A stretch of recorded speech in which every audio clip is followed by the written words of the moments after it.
جائے گا. تو نیچے آپ دیکھیں وَإِذَا ضَرَبْتُمْ فِي الْأَرْضِ، اور جب آپ سفر کرتے ہیں زمین کے اندر. تو شاہ صاحب رحمۃ اللہ علیہ نے قید لگا دیا ہے کہ آیت کا تعلق قتال سے ہے. جب آپ سفر کرتے ہیں جہادی سفر. وَإِذَا ضَرَبْتُمْ فِي الْأَرْضِ، جب آپ سفر کرتے ہیں زمین کے اندر. فَلَيْسَ عَلَيْكُمْ جُنَاحٌ، تو نہیں ہے کوئی وبال آپ پر. أَن تَقْصُرُوا مِنَ الصَّلَاةِ، کہ آپ قصر کریں نماز کی. اب قصر کا معنی ہے مختصر کرنا. قصر کا معنی ہے مختصر کرنا. تو کبھی اختصار کوانٹٹی میں مراد ہوتا ہے، کبھی کوالٹی میں مراد ہوتا ہے. تو دیگر مفسرین کے نزدیک یہ کوانٹٹی کا اختصار ہے. کوانٹٹی کو کم کرنا ہے، 4 کے بجائے 2 پڑھنے ہیں. حضرت شاہ رحمۃ اللہ علیہ فرماتے ہیں یہ کوالٹی کا اختصار ہے کہ اگر آپ میدان جہاد میں ہیں تو لمبی قرات نہ پڑھا کریں، بس ایک ہی آیت پڑھنے پر اکتفا کریں. اور 3 بار سبحان ربی العظیم نہ پڑھا کریں، ایک بار ہی پر اکتفا کریں. کیونکہ فائٹ ضروری ہے، انہیں کا تدارک ضروری ہے، کفار کے سازش کا قلع کما ضروری ہے. تو کہتے ہیں کہ کوالٹی میں آپ کمی کریں. اس چیز میں کوئی کمی کریں کوالٹی میں. اس لیے کہ امام ولی اللہ الدہلوی رحمۃ اللہ علیہ، اور اس کا موقف سب سے اہم ترین ہے. اور وہ یوں کہ باقی مفسرین کہتے ہیں کہ نماز 4 رکعت تھی تو سفر میں 2 کر دی گئی. 4 رکعت تھی تو سفر میں 2 کر. امام ولی اللہ رحمۃ اللہ علیہ فرماتے کہ نہیں، ابتدا سے جو نماز نبی کریم صلی اللہ علیہ وسلم پہ فرض کی گئی وہ باستثناء مغرب کے، کہ مغرب کی رکعتیں 3 تھی، باقی تمام نماز 2 رکعت تھے.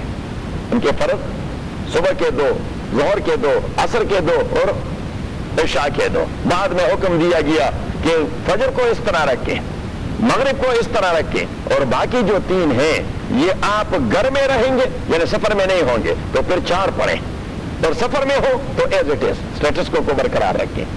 تو شاہ صاحب رحمۃ اللہ علیہ فرماتے ہیں کہ اصل میں نماز میں کمی نہیں کی گئی ہے سفر کے اعتبار سے، بلکہ حضر میں رہتے ہوئے اس میں اضافہ کروا دیا گیا ہے. حضر میں رہتے ہوئے اس میں کیا کیا گیا؟ اضافہ کروا دیا گیا ہے. اور اس کا موقف صحیح حدیث کے حوالے سے. لیکن صورت اس کی یہ ہے کہ عموماً تو ہم گھر ہی میں رہتے ہیں. عموماً ہم کہاں رہتے ہیں؟ گھر میں. تو 4 ہی پڑھتے رہتے ہیں، 4 ہی پڑھتے رہتے ہیں. اور سفر تو کبھی کبھار ہوتا ہے، اس لیے کہتے ہیں کہ سفر کی وجہ سے نماز کم ہو گئی. نہیں بھائی، حضر کی وجہ سے نماز میں اضافہ کیا گیا ہے.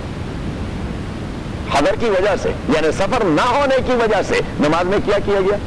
اضافہ کروایا گیا. اور یہاں سے وہ مسئلہ وہ واضح ہو جاتا ہے. آپ لکھیں یہ مسئلہ کہ قصر فی الصلاۃ مینز سفر میں نماز میں جو قصر ہوتا ہے اس کے لیے ایک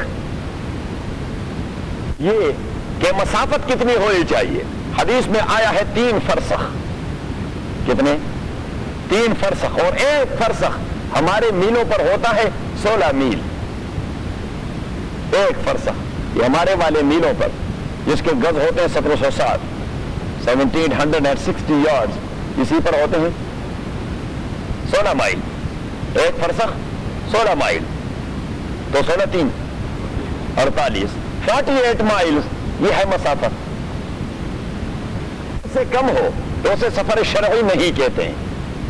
نہ اس میں قصر جائز ہے، نہ اس میں افطار جائز ہے. اب لکھیے کہ اس میں قصر جائز نہیں، اس میں افطار بھی جائز نہیں. افطار جانتے ہیں نا کہ روزہ رکھے کا نہ رکھے. آدمی سفر میں روزہ رکھے کا نہ رکھے. تو نہ اس میں قصر جائز ہے، نہ اس میں افطار کرنا جائز ہے، اور نہ خاتون کے لیے بغیر محرم کے وہ سفر کرنا حرام ہے.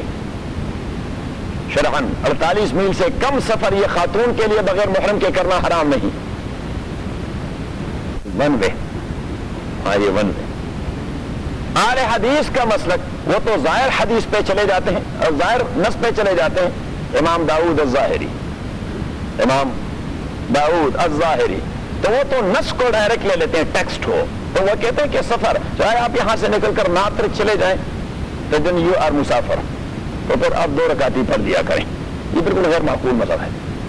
غیر معقول مذہب ہے کہ بھائی شریعت نے ہر چیز کی کوئی لمٹس مقرر کر دی ہے کہ یہاں پہ یہ حکم تبدیل ہوگا اس وجہ سے. تو تمام فقہا کے نزدیک اجماعی مسئلہ ہے کہ سفر شرعی ہونی چاہیے. شرعی ہونے کا معنی کہ 48 مائلز 3 فرسخ. ایک دوسری بات یہ کہ امام شافعی اور امام ابو حنیفہ کے درمیان دوسرا اختلافی مسئلہ کہ امام شافعی فرماتے ہیں اگر سفر گناہ والا سفر ہو تو پھر اس میں قصر کرنا ناجائز ہے، پھر آپ قصر نہیں کر سکتے، پوری نماز پڑھیں گے۔ آپ لاس ویگس گیمبلنگ کے لیے جا رہے ہیں، چاہے لاس ویگس 200 میل کی مسافت بھی ہو، تو اگر پاکستان آپ گناہ کرنے جا رہے ہیں تو then there is no any قصر according to امام شافعی رحمہ اللہ۔ وہ کہتے ہیں کہ those who break the law may not be awarded by law، کہ جو لوگ شریعت کو وائلیٹ کرتے ہیں انہیں شریعت کا انعام نہیں دینا چاہیے، یہ تو شریعت کی پرائز ہے، انعام ہے جو دے رہے ہیں اللہ تعالیٰ، کہ میرے آپ کے اوپر انعام کر دیا، چلو 4 کے بجائے کیا کریں، 2 کر دیں۔ یہ امام شافعی رحمۃ اللہ علیہ کا اپنا استدلال ہے، جبکہ نص قرآن و حدیث میں ایسی کوئی بات نہیں، وہاں صرف سفر کا تذکرہ ہے، وہاں صرف سفر کا۔ امام ابو حنیفہ رحمۃ اللہ علیہ فرماتے ہیں کہ معصیت علیحدہ چیز ہے، گناہ علیحدہ چیز ہے، اسے اللہ تعالیٰ سپریٹلی ڈیل کرتے رہیں گے، آپ مکسچر نہ بنائیں، دو جو علیحدہ احکام کو ایک دوسرے کے اندر داخل نہ کیا کریں۔ ایک حکم ہے ثبوتی اور دوسرا حکم ہے سلبی۔ ثبوتی کا معنی یہ کہ آپ سفر کر رہے ہیں، آپ نماز اس طرح پڑھیں، صحیح ہے، آپ گناہ کر رہے ہیں، اس کی سزا آپ کو اس طرح ملے گی، صحیح ہے۔ That is not the punishment for that very گناہ، کہ وہ گناہ کر رہا ہے، گیمبلنگ کے لیے جا رہا ہے، تو یہ آپ نے اسے سزا دے دی۔ اچھا، اگر یہ سزا آپ نے اسے دے دی تو اس کا ذمہ فارغ ہو گیا اس سزا سے؟ تو فرماتے ہیں کہ نہیں، فارغ نہیں ہو گیا، تو اس نے کہا کہ یہ بونس میں آپ کیا کچھ سزا دے رہے ہیں اسے۔ ابو حنیفہ تو ٹیکنیکلٹی بن جاتے ہیں کہ یہ بونس میں آپ کیا کچھ دے رہے ہیں، جبکہ اسی کی سزا وہ تو اللہ ہی دیا کرے گا جو وہ جرم کر رہا ہے، یا اگر اگینسٹ لا ہے تو اسٹیٹ دیا کرے گا۔ یہ دوسرا مسئلہ۔ تیسرا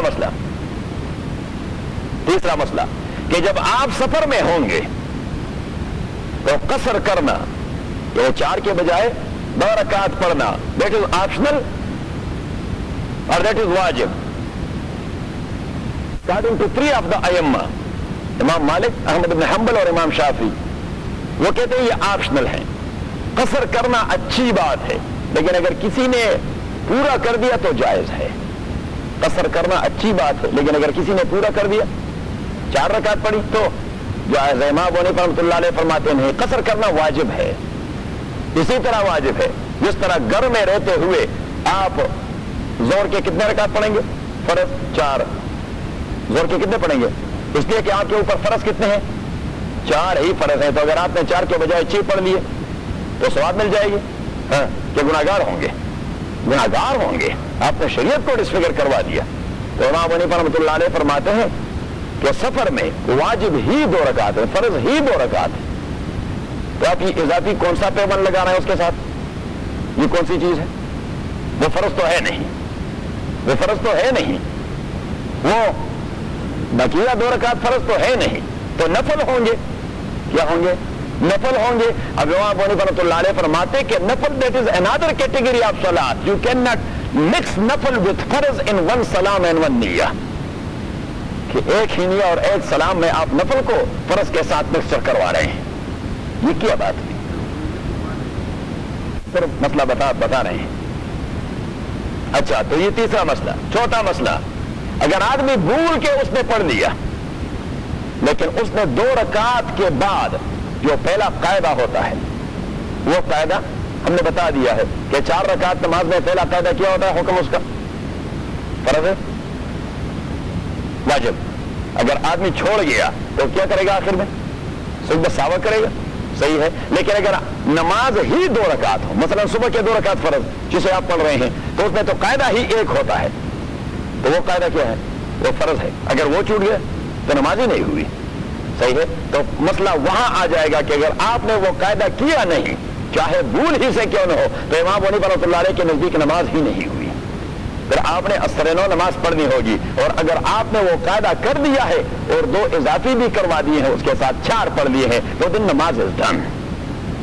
ابھی بات ذہن میں آگے، دن نماز از ڈن، نماز از اوکے۔ اور امام ابو حنیفہ رحمۃ اللہ علیہ کا استدلال کہ قصر واجب ہے، قصر سفر میں واجب ہے، اس کی ایک وجہ یہ کہ ابتداء نماز تھی ہی 2 رکعت، تو قصر سفر میں کوئی کمی نہیں کی گئی, وہاں تو اسٹیٹس کو برقرار رکھا گیا ہے, جبکہ حضر میں یعنی جب آپ سفر میں نہ ہو تو وہاں اضافہ کر دیا گیا ہے, وہاں پہ اضافہ کروا, جو شاہ ولی اللہ کا موقف ہے رحمہ اللہ. اور دوسری بات یہ کہ حضرت عمر رضی اللہ تعالی عنہ نے رسول اللہ صلی اللہ علیہ وسلم سے پوچھ لیا کہ ارأیت لو اتممنا صلاتنا, اللہ کے نبی اگر ہم نے پورا پڑھ لیا, اگر ہم نے پورا پڑھ لیا تو حضور کا جملہ بڑا حکیمانہ ہے, فرمایا حاضر صدقۃ اللہ فاقبلوا صدقتہ. عمر آپ اللہ کے احسان کو واپس اس کے منہ پر مار رہے ہیں,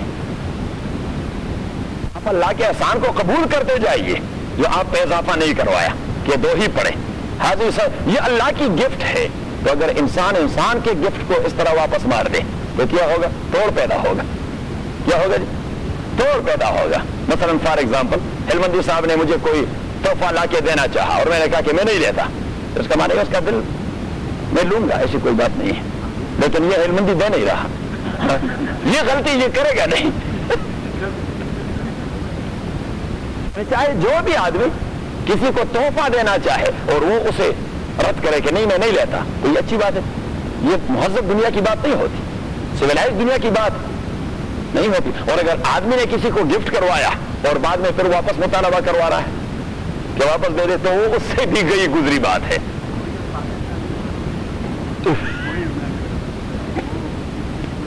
کون سی؟ وہ تو علیحدہ مسئلہ ہے, اس کو تو آپ ہی بخشش کہتے ہیں. قاضی کے ساتھ یا افسر کے ساتھ امام ابو حنیفہ رحمۃ اللہ علیہ کا واضح مسلک موجود ہے کہ اگر کسی قاضی کے ساتھ کسی آدمی کے تعلقات قضاء سے پہلے تحفے دینے کے نہیں ہیں اور وہ اسے تحفہ دے رہا ہے, تو امام ابو حنیفہ فرماتے ہیں وہ حرام ہے اس قاضی کے لیے لینا, کیونکہ جب تک نہیں تو میں کون سے آپ کے فیصلے کروا رہا ہوں, ابھی آپ دے دیں میں قبول کر لوں گا, کیونکہ میں یہ ناشکری کبھی نہیں کروں گا. لیکن آپ بھی اس قسم کا مظاہرہ کبھی نہیں کرو گے. آپ لمبے سفر پہ جیسے ہی اپنے سٹی سے نکل گئے, چاہے آپ ابھی 8 میل ہی نکل چکے ہیں, لیکن آپ کا ارادہ ہے 100 میل جانے کا, تو آپ مسافر کاؤنٹ ہو گئے. اچھا عام سفر ہے یہ, تو ابھی تک مسئلہ جاری ہے, میں نے ختم نہیں کیا موضوع. اچھا تو امام ابو حنیفہ رحمۃ اللہ علیہ فرماتے ہیں کہ حضور پاک نے فرمایا کہ حاضر صدقۃ اللہ فاقبلوا صدقتہ. عمر یہ اللہ کا احسان ہے, اللہ کی گفٹ ہے, اس گفٹ کو آپ قبول کر لیا کریں, وہ گفٹ آپ واپس نہ. تو امام ابو حنیفہ رحمۃ اللہ علیہ فرماتے ہیں کہ حضور نے جو لفظ صدقہ کہہ دیا, کیا کہہ دیا؟ صدقہ مینس کہ گفٹ ہے, مینس کہ گفٹ ہے, تو گفٹ کو کک کرنا یا اس کا واپس مانگنا دونوں ناجائز باتیں ہیں شریعت میں. تو آپ ناجائز کا ارتکاب کیوں کر رہے ہیں؟ صحیح ہے. تو یہ اس صورت میں کہ اس یعنی پہلی والی آیت سے صلاۃ قصر مراد ہے اور دوسری والی آیت سے صلاۃ خوف مراد ہے.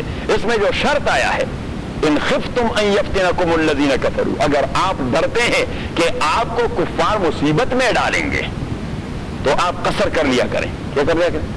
قصر کر لیا کریں, مین کوالٹی میں ہو یا کوانٹٹی میں, قصر لیا کریں. یہ امام ابو حنیفہ رحمۃ اللہ علیہ فرماتے ہیں کہتے شرط واقعی کہ جب یہ حکم نازل کیا گیا, تو ہم نے کہا کہ غزوۃ ذات الرقاع میں یہ حکم آ گیا. کہاں آ گیا؟ غزوۃ ذات الرقاع میں یہ حکم آ گیا تھا. تو وہاں کافروں نے ارادہ کر لیا تھا کہ عصر میں یہ نماز کے لیے کھڑے ہو جائیں گے, یہ اسلحے رکھ دیتے تو ہم نے یلغار کرنا ہے ان کے اوپر. تو چونکہ واقع یہی تھا اس لیے اللہ کریم نے اس واقعے کو ذکر کیا ان خفتم ان یفتنکم الذین کفروا. اگر ادروائز یہی وہ ایک چیز ہے. امام ابو حنیفہ اور امام شافعی رحمۃ اللہ علیہ کے نزدیک اسلامک جورسپروڈنس کے قواعد میں, اسلامک جورسپروڈنس کے قواعد میں ایک قاعدہ اختلافی کہ مفہوم الشرط یہ جورسپروڈنس میں قابل اعتبار ہے کہ قابل اعتبار نہیں ہے. تو امام ابو حنیفہ رحمۃ اللہ علیہ فرماتے ہیں کہ مفہوم الشرط قابل اعتبار نہیں. مفہوم الشرط مین ان خفتم یفتنکم الذین کفروا, اگر آپ ڈرتے ہیں کہ کافر آپ کو نماز کے وقت مصیبت میں ڈال دیں تو آپ نماز قصر کر لیا کریں. تو اگر یہ خوف نہ ہو تو پھر آپ قصر نہ کر لیا کریں. امام ابو حنیفہ رحمۃ اللہ علیہ فرماتے ہیں نہیں, مفہوم الشرط یعنی اس آیت کے ایکسپریس میننگ کا جو اپوزٹ سائڈ ہے, کیا سائڈ ہے؟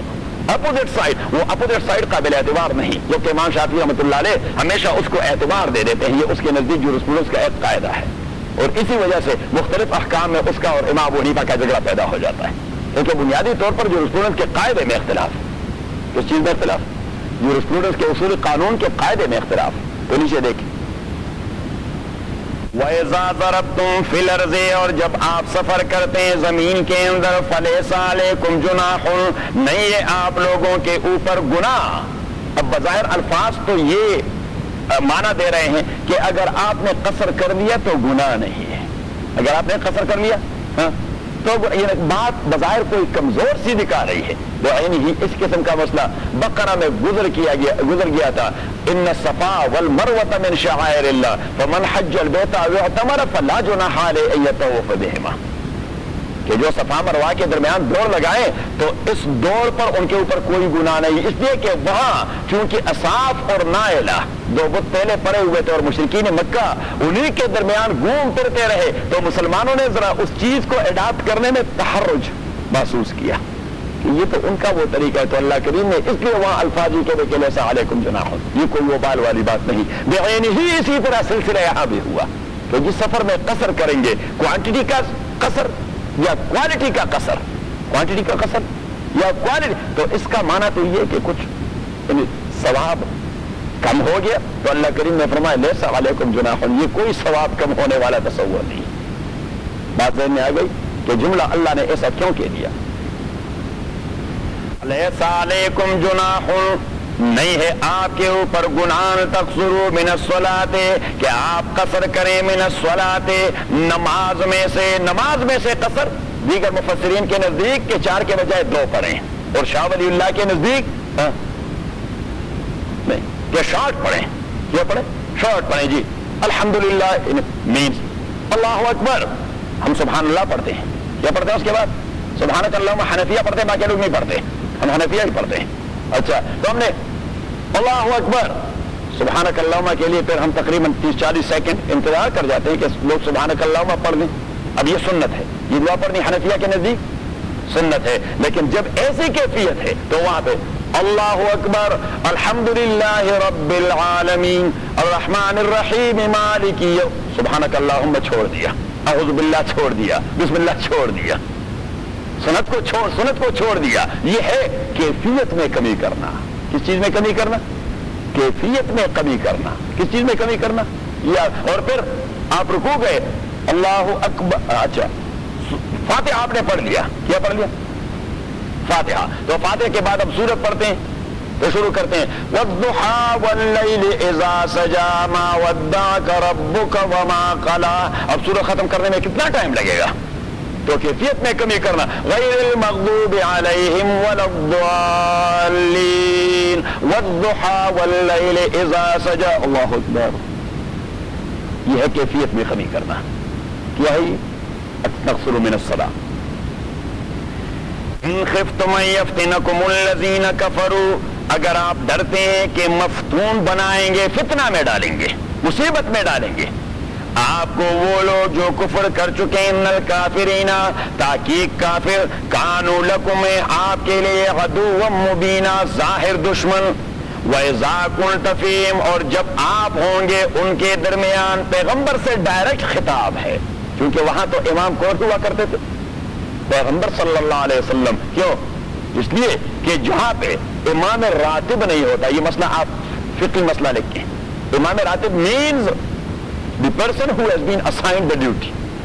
اب یہاں کا میں امام ہوں، یہاں کا میں امام ہوں، شیخ عبد الرحمن سدیس بھی آ جائے میری اجازت کے بغیر وہ شرعاً یہاں نماز نہیں پڑھا سکتا، because I am the one who have been assigned the duty to lead the prayer۔ وہ پڑھے گا تو میں اسے کہوں گا، باہر سے میرے سے اجازت لینی پڑے گی۔ لا یؤم الرجل فی سلطان، مسلم شریف کی حدیث ہے، حضور نبی کریم صلی اللہ علیہ وسلم نے فرمایا کہ کسی آدمی کے سلطنت میں آپ نے انٹرفیرنس نہیں کرنا، کسی آدمی کی ڈیوٹی میں آپ نے انٹرفیرنس نہیں کرنا۔ لا یؤم الرجل فی سلطان، ایک بات۔ دوسری بات کہ جہاں پہ امام راتب ہے نہیں، کوئی پرماننٹ امام ہے نہیں، مثلا ہم سفر پہ جا رہے ہیں، اب وہاں پہ امامت کون کرے گا؟ تو وہاں پہ پھر شرائط ہے امامت کے لیے، وہاں پر امامت کے لیے شرائط ہیں. امام ابو حنیفہ رحمۃ اللہ علیہ فرماتے ہیں کہ سب سے زیادہ مستحق امامت کروانے کا ان حاضر لوگوں میں بڑا عالم ہے. جو قرآن سنت کا سب سے بڑا عالم ہے اسی کا استحقاق ہے. امامت کون کرے گا؟ وہ امامت کون کرے گا؟ وہ کرے گا جو سب سے بڑا عالم ہے.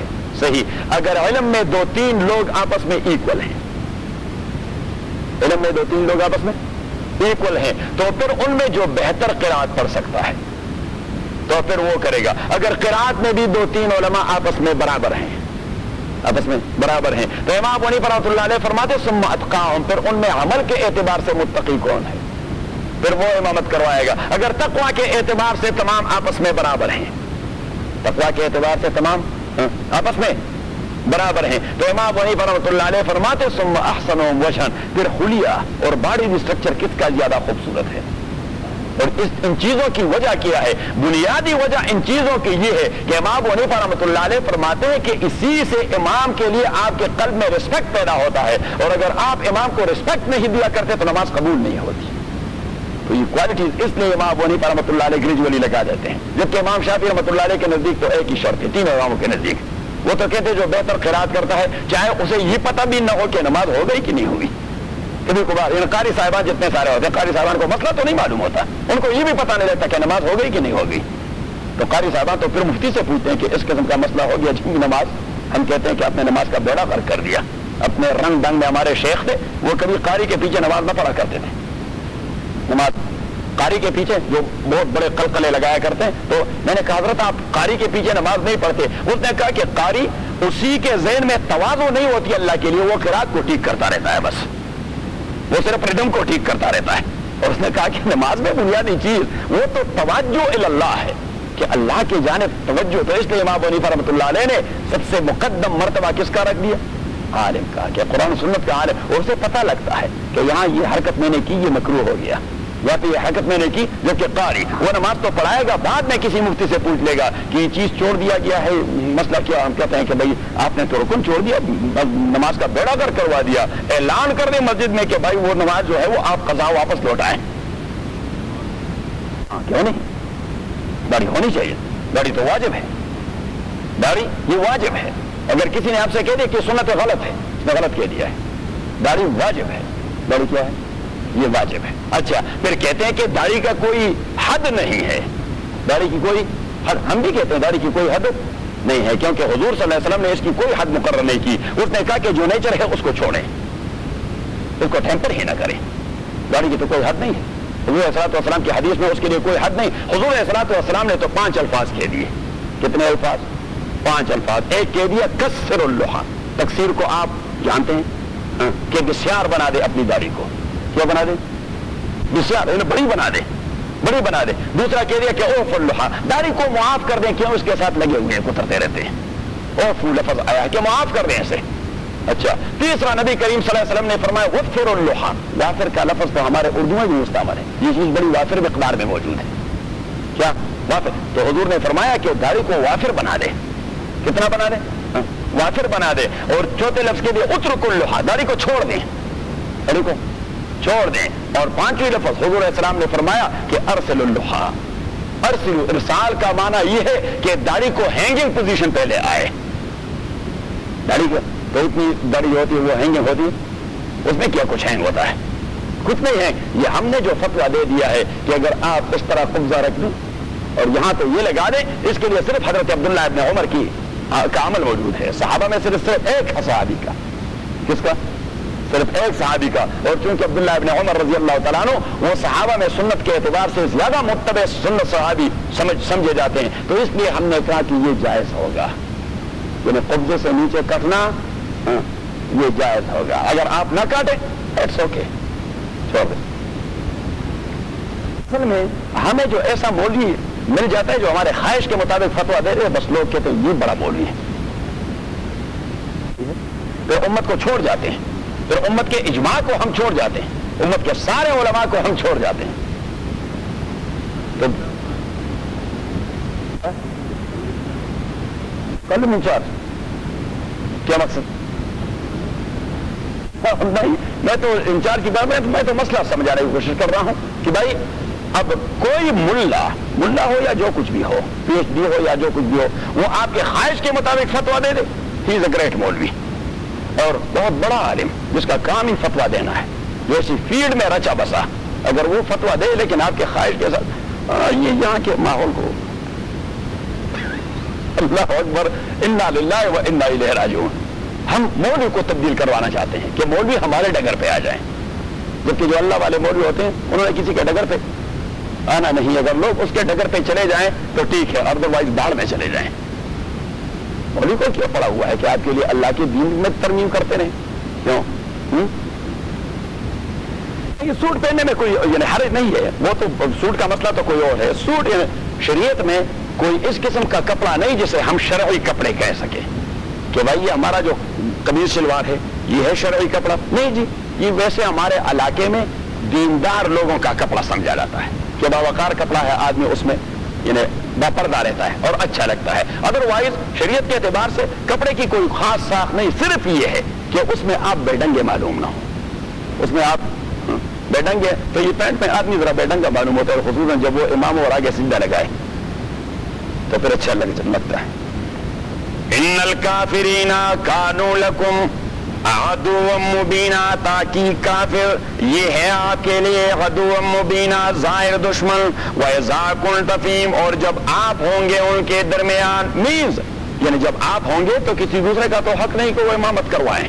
جب رسول اللہ موجود ہوں گے تو کون امامت کرے گا؟ رسول پاک صلی اللہ علیہ وسلم امامت کرے گا.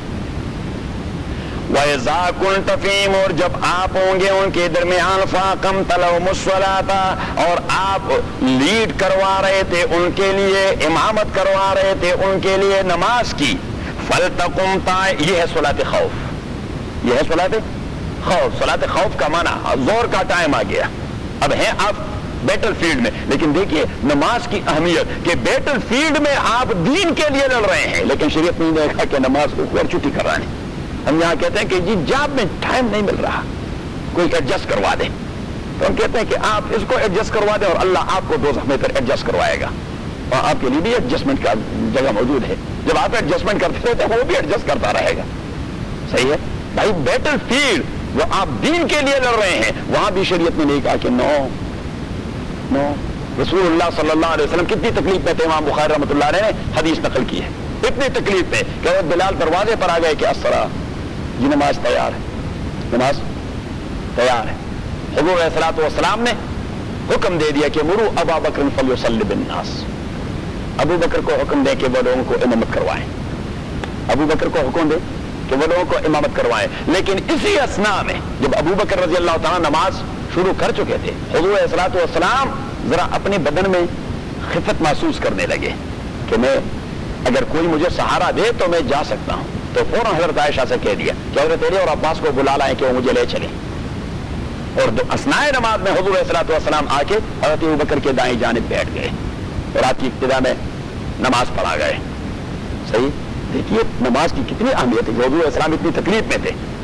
صحیح, اور حضرت ابو بکر فرماتے ہیں کہ جب آپ صلی اللہ علیہ وسلم وفات پا رہے تھے تو آپ کے ہونٹ ہل رہے تھے, تو میں نے بالکل قریب کہ یہ کچھ کہہ رہا ہے, تو میں نے جو بالکل قریب اپنے کام اس کے منہ کے قریب لے گیا تو حضور علیہ الصلوۃ والسلام نے فرمایا کہ الصلاۃ وما ملکت ایمانکم, نماز کی پابندی کیا کریں, وما ملکت ایمانکم, اور جو آپ کے انفیریئر ہوتے ہیں, جو آپ کے سبارڈینیٹ ہوتے ہیں, جس کے آپ باس بنے ہوئے ہیں, انہی کے ساتھ احسان کیا کریں. الصلاۃ وما ملکت ایمان, اٹ مینز کہ الصلاۃ نماز کا اہتمام کریں, اللہ کے نزدیک کلوز رہیں گے, اور اپنے سبارڈینیٹ کے ساتھ احسان کریں گے تو مخلوق کے ساتھ کلوز رہیں گے, دونوں طرف جو پیدا ہو جائیں گے. کیونکہ جو آدمی باس بن کے اپنے سبارڈینیٹ اور انفیریئر جو ان کے ماتحت ہیں انہیں پر دباؤ کرتے رہتے ہیں تو لوگ اسے پسند کرتے ہیں. یہ کیا فرعون ہے, کیا کہتے ہیں چوہدری صاحب, فرعون بنا بیٹھا ہے, فرعون بنا بیٹھا ہے جی. اور آدمی کی اخلاق اچھے ہوتے ہیں, انفیریئر سپیریئر کے لیے تو ہر ایک کے اخلاق اچھے ہوتے ہیں کیونکہ اس نے تو سلیوٹ کروانی ہوتی ہے. انفیریئر کے لیے ہمارے اخلاق پر بےڈنگے رہ جاتے ہیں. تو اب یہ صلاۃ خوف, تو صلاۃ خوف کہ نماز تو آپ پڑھیں گے, نماز نہیں چھوڑ سکتے. ابو داؤد کے اندر حدیث, ابو داؤد کے کہ حضور علیہ الصلوۃ والسلام سے ایک جہاد میں 4 نمازیں چھوٹ گئی تھی, ایک نماز میں، کیونکہ اتنے انہیں مصروف رکھا گیا کہ وہ لوگ نماز نہ پڑھ سکے.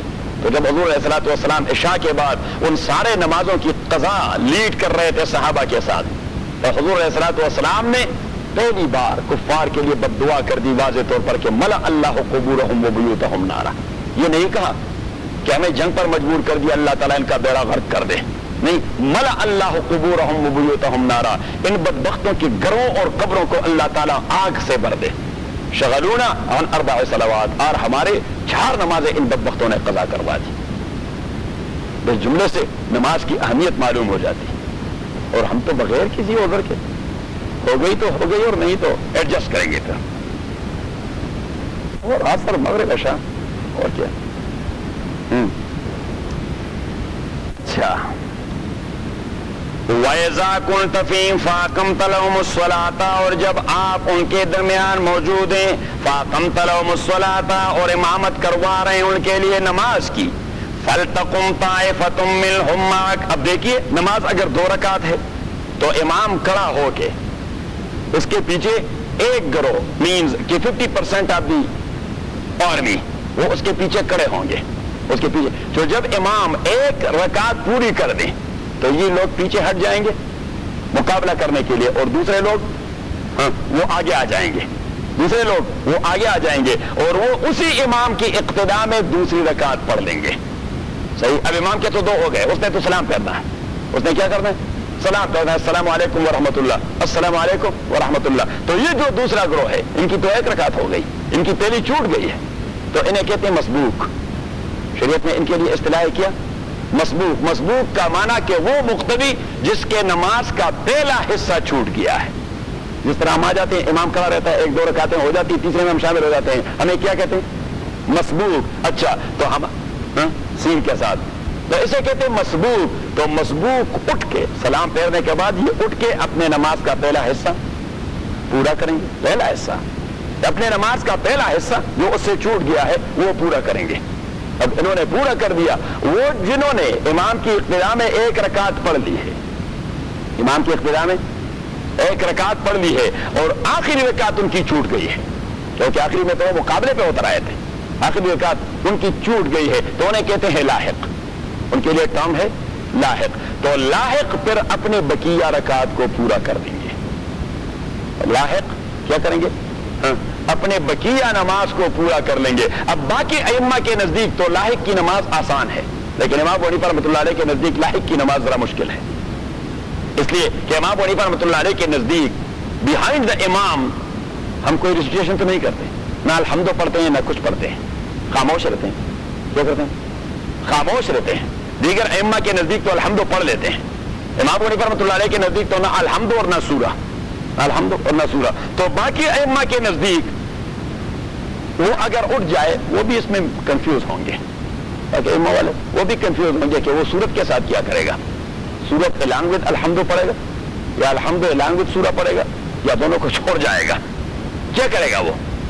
کیونکہ مقتدی کے اوپر فاتحہ پڑھنا دیگر 3 ائمہ کے نزدیک امام کے پیچھے پیچھے پڑھنا یہ واجب لازم ہے. یہ کیا ہے؟ واجب لازم ہے. امام ابو حنیفہ رحمۃ اللہ علیہ کے نزدیک فاتحہ چھوڑنا واجب ہے. آپ نے امام من کان لہ امام فقراءۃ الامام قراءۃ لہ، امام بحقی کی روایت جو امام ابو حنیفہ رحمۃ اللہ علیہ نے مستدل ٹھہرایا کہ حضور نے فرمایا کہ جو امام کے پیچھے امام کی قراءت ہی اس کی قراءت ہے، امام کی قراءت ہی اس کی قراءت. امام پڑھ رہا ہے، آپ کو کیا ضرورت ہے؟ اب کیوں پڑھ رہے ہیں؟ صحیح. اور حضور علیہ الصلوۃ والسلام کے پیچھے وہ صحابہ پڑھ رہے تھے سورہ فاتحہ، کیونکہ ابتدا میں معمول یہی تھا، وہ ٹریننگ پروسیس سے گزر رہے تھے. تو حضور علیہ الصلوۃ والسلام انہیں کہہ رہے تھے کہ پیچھے آپ فاتحہ پڑھ لیا کریں، پیچھے آپ فاتحہ، تاکہ آپ ٹرینڈ ہوتا رہا، آپ ٹرینڈ ہوتے رہیں. لیکن حضور علیہ الصلوۃ والسلام نے جب ان کی ٹریننگ ہو گئی تو حضور علیہ الصلوۃ والسلام نے فرمایا من کان یقرأ خلفی، میرے پیچھے کون پڑھ رہا تھا؟ تو صحابہ میں سے 2-3 نے ہاتھ اٹھا دیے کہ جی ہم پڑھ رہے تھے، رجسٹریشن کر رہے تھے. تو حضور علیہ السلام نے فرمایا مالی انازع فی الصلاۃ، میں سوچ رہا تھا کہ کیوں قرآن میرے ساتھ جھگڑا کر رہا ہے نماز کے دوران، حالانکہ وہ تو چپکے سے پڑھ رہے تھے. مالی انازع فی الصلاۃ. تو امام ابو حنیفہ رحمۃ اللہ علیہ نے یہی احادیث پک کر کے اس نے کہا کہ نہیں، جب امام ہے اور مطاف میں بیت اللہ شریف کے مطاف میں امام شافعی جو امام صاحب اللہ علیہ کے استاد ہیں، سفیان ابن عیینہ، سفیان ثوری، بڑے مجتہدین، وہ طواف میں امام ابو حنیفہ کے ساتھ ان کی ملاقات ہو گئی. تو امام شافعی نے اسے کہہ دیا کہ ابو حنیفہ آپ امام کے پیچھے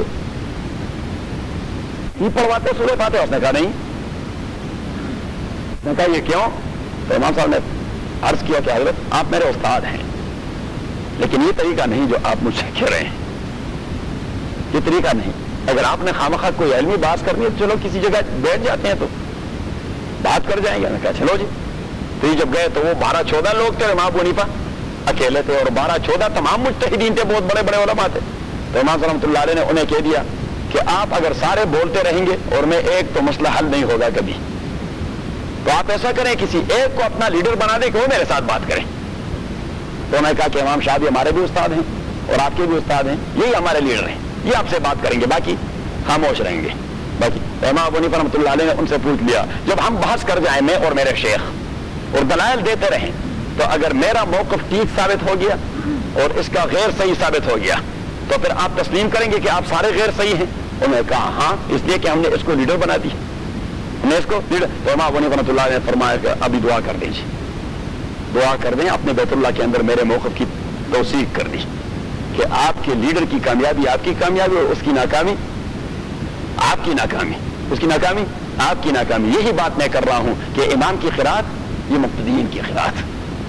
تو امام شافعی رحمۃ اللہ علیہ دوسرے علماء سے کہہ دیا خدا کے بندے سے دلیل کی دنیا میں بات کرنا یہ دل گردے کی بات ہے. فإن الناس أعيال بفقه على فقه الامام ابی حنیفہ. امام شافعی نے تبھی کہہ دیا کہ قانون کی دنیا میں ساری دنیا امام ابو حنیفہ کے بچے لگتے ہیں. ان الناس اعیال بفقه على فقه الامام ابی حنیفہ. اب لاحق کبھی کبھار ایک مسئلہ، اگر امام مقیم ہے، مقیم مقامی آدمی ہے، اور اس کے پیچھے ایک مقتدی مسافر ہے، تو مقتدی کیا کرے گا؟ امام کو فالو کرے گا. کیا کرے گا وہ؟ یعنی اگرچہ مقتدی کے اوپر فرض ہیں کتنے رکعت؟ 2 رکعت، لیکن وہ 4 پڑھے گا کس وجہ سے؟ امام کی وجہ سے.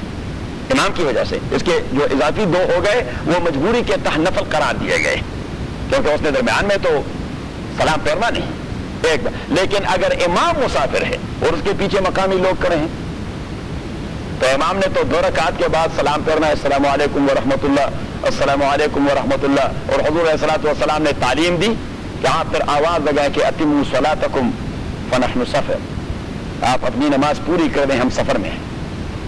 تو جب ہم اس قسم کے واقعے سے 2-4 ہو جاتے ہیں، ہم مسافر ہوتے ہیں، پیچھے مقامی لوگ کھڑے ہو جاتے ہیں، تو سلام کے بعد ہم کہتے ہیں کہ بھائی ہم مسافر ہیں، آپ اپنی نماز پوری کر دیں. تو پورا کرنے کا طریقہ کیا ہے؟ باقی جو آپ کی نماز یعنی پہلے والا حصہ تو آپ نے امام کے اتباع میں کر دیا 2 رکعت. اب آپ کے کیا رہتے ہیں؟ پیچھے والے 2، آگے والے کے پیچھے والے 2 رہتے ہیں. تو آپ لاحق ہیں.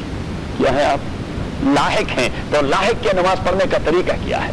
وہ ابھی تک حکمن ایسا ہے جیسا امام کے پیچھے کھڑا ہے. ادھر سے امام کی نماز ختم ہو گئی، لیکن حکمن حقیقتاً نہیں، حقیقتاً تو آگے امام ہے نہیں، لیکن حکمن وہ ایسا ہے جیسے امام کے پیچھے کھڑا ہے. تو آدمی امام کے پیچھے کھڑا ہو تو وہ کیا کرے گا؟ خاموش رہے گا. وہ کیا کرے گا؟ تو لاحق کی نماز وہ خاموشی والی نماز ہوتی ہے. وہ اٹھ کے کھڑا ہو جاتا ہے، کچھ نہیں پڑھتا، بس 3 تسبیحات کے اعتبار سے کھڑا ہو کر اللہ اکبر، سبحان ربی العظیم، سبحان ربی العظیم، سبحان ربی. تو یہ ہے لاحق کی نماز. جبکہ 3 ائمہ کے نزدیک وہ صرف فاتحہ پڑھے گا، سورت نہیں پڑھے گا. اس لیے کہ تینوں ائمہ کے نزدیک امام کے پیچھے صرف کیا پڑھی جاتی ہے؟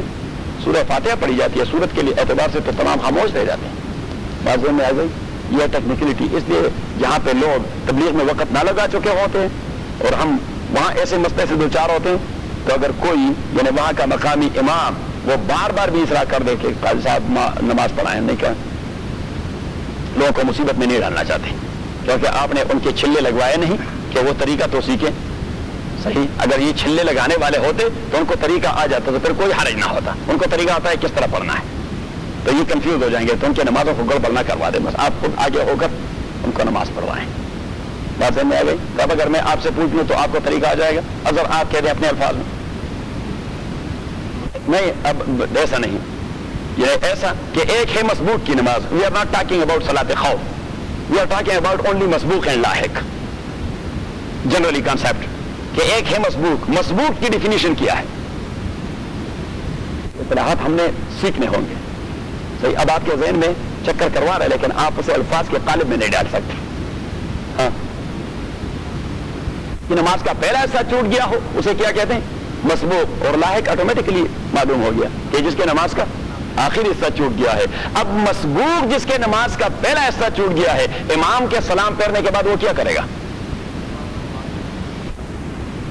مسبوق کس طرح پوری کرے گی؟ تو آپ کنفیوز ہو رہے ہیں, اس لیے میں آپ کی کنفیوژن آپ کو بتایا تبسم. لائق نہیں, مسبوق. یعنی آپ ایسا کہہ دیں آسانی سے, ٹیکنیکل انداز سے, کہ مسبوق اپنی نماز کو اس انداز سے پڑھے گا جس طرح ایک آدمی اپنے تئیں انفرادی نماز پڑھتا ہو. صحیح ہے. تو انفرادی نماز آدمی کس طرح پڑھتا ہے؟ سورت بھی پڑھتا ہے, فاتحہ بھی پڑھتا ہے, سمع اللہ لمن حمدہ, تمام چیزیں کہتا رہتا ہے. تو مسبوق تو اپنی نماز اسی انداز سے تکمیل کروائے گا. مسئلہ صرف لاحق کا ہے کہ لاحق ابھی تک ایسا ہے جس طرح وہ امام کے پیچھے کھڑا ہے. تو امام کے پیچھے آدمی کھڑا ہو تو حنفیہ کے نزدیک اس نے فاتحہ بھی نہیں پڑھنا اور سورت بھی نہیں پڑھنا, اور دیگر تین ائمہ کے نزدیک اس نے صرف فاتحہ پڑھنا ہے اور سورت نہیں پڑھنا اور اللہ اکبر کروانا ہے. میں نے کہہ دیا کہ تین تسبیحات کے اعتبار سے 3 بار سبحان اللہ سبحان اللہ سبحان اللہ. آپ دیکھیے یہ جو میرے الفاظ ہوتے ہیں نا, یہ ٹیکنیکل اصطلاحات ہوتے ہیں شریعت کی. تو آپ میرے الفاظ پہ کنسنٹریٹ کرتے رہیں. یہ بات میں نے کہہ دی جوہری صاحب, آپ نے ٹپ نہیں کر دی. اچھا ٹھیک ہے. تو ابھی صلاۃ خوف میں یہ طریقہ ہے. صحیح. تو ایک صلاۃ خوف میں فوج کو 2 حصوں میں تقسیم کیا جاتا ہے, بٹالین کو اس دا کیس میں بھی تو اس کو 2 حصوں میں تقسیم کیا جاتا ہے. ایک حصہ امام کے پیچھے کھڑے ہو کر اپنی نماز کا اگلا حصہ پڑھ لیتا ہے, بقیہ حصے کے چھوڑ کر وہ فیس کر دیتے ہیں دشمن کو, اور وہ دوسرے والے آ جاتے ہیں, وہ بقیہ حصہ امام کے ساتھ اور اگلا حصہ پھر اپنے تئیں انفرادی طور پر. صحیح. جو پہلے والے ہیں انہوں نے پہلا حصہ پڑھ لیا ہے, آخری حصہ چھوٹ گیا ان کا, تو جب کو فارغ ہو جائیں گے اور یہ دشمن کو فیس کریں گے تو, اور دیکھیے ان کے جتنے سارے حرکات ہوتے ہیں اس پوزیشن میں, تو اس سے ان کی نماز ٹوٹتی نہیں. That is called doctrine of necessity. صحیح ہے. اگر انہوں نے فائر بھی کر دیا ان کی نماز نہیں ٹوٹی, ان کی کوئی نماز ہو. یہی ہے صلاۃ خوف, یہی ہے صلاۃ. اور یہاں سے امام ابو حنیفہ رحمۃ اللہ علیہ نے دوسری امامت کروانے کا کہ مکروہ ہونے کا فتویٰ دے دیا کہ بھائی ایک جگہ پہ امامت ایک ہونی چاہیے. ایک تو یہ کہ just look in to the فلسفہ آف امامہ, کہ امامت کا فلسفہ ہے کیا؟ لوگوں کو متحد کروانا. لوگوں کو ایک وقت پر تمام لوگوں کو ایک امام کے پیچھے کھڑا کروا دینا. That is the only philosophy beyond صلاۃ با جماعت. Otherwise there is no any philosophy.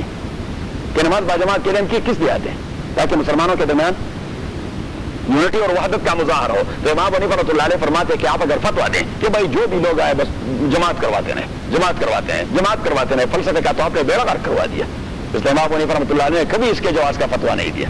Later on جب اس کے شاگرد قاضی ابو یوسف نے لوگوں کی سستی اور ناراضگی دیکھی کہ لوگ کوتاہی کرتے ہیں, نہیں پہنچتے ٹائم پر, تو قاضی ابو یوسف سے کسی نے فتویٰ پوچھا تو اس نے کہا کہ ہاں ہمارے شیخ تو کبھی اس کے جواز کا فتویٰ نہیں دیتے, لیکن لوگوں کی ناراضگی کی وجہ سے آپ ایسا کریں کہ ایک تو اس پارٹ پہ آپ امامت نہ کروائیں جہاں پہ پہلی امامت مصنون امامت ہو چکی ہے, کسی کنارے پر کھڑے ہو جائیں. ایک, اور دوسری بات یہ کہ پہلی امامت کے لیے جو مصنون امامت تھی اس کے لیے ایک اقامت دہندہ نے اقامت دے دی, جبکہ آپ دوسری جماعت جب کریں گے تو بغیر اقامت کے بس اللہ اکبر اور استغفر اللہ کرتے رہیں کہ خدا بندہ کوتاہی ہو گئی ہے کیونکہ ٹائم پر نہیں پہنچے, یونٹی کا مظاہرہ نہیں ہوا. اور امام ابو حنیفہ رحمۃ اللہ علیہ تائید میں یہ صلاۃ خوف والا مسئلہ پیش کر دیتے ہیں کہ اتنی مشکل میں اللہ تعالیٰ نے مجاہدین کو کیوں ڈال دیا. ادروائز کہہ دیتے کہ ایک گروہ امامت کروائیں, پھر وہ فیض کر دیں, پھر دوسرا امام اور دوسرے گروہ کو امامت کروائیں. یہ دیکھیے ویسے امام ابو حنیفہ رحمۃ اللہ علیہ جب تائید کے لیے کوئی پریسیڈنس نکالتے ہیں تو کمال کرواتے ہیں. کیا کہتے ہیں؟ اگر آپ وضو کر سکتے ہیں تو وضو کر دیں, نہ کر سکتے تو پھر تیمم ہے وہاں. یہ خون کا مسئلہ آگے آ رہا ہے.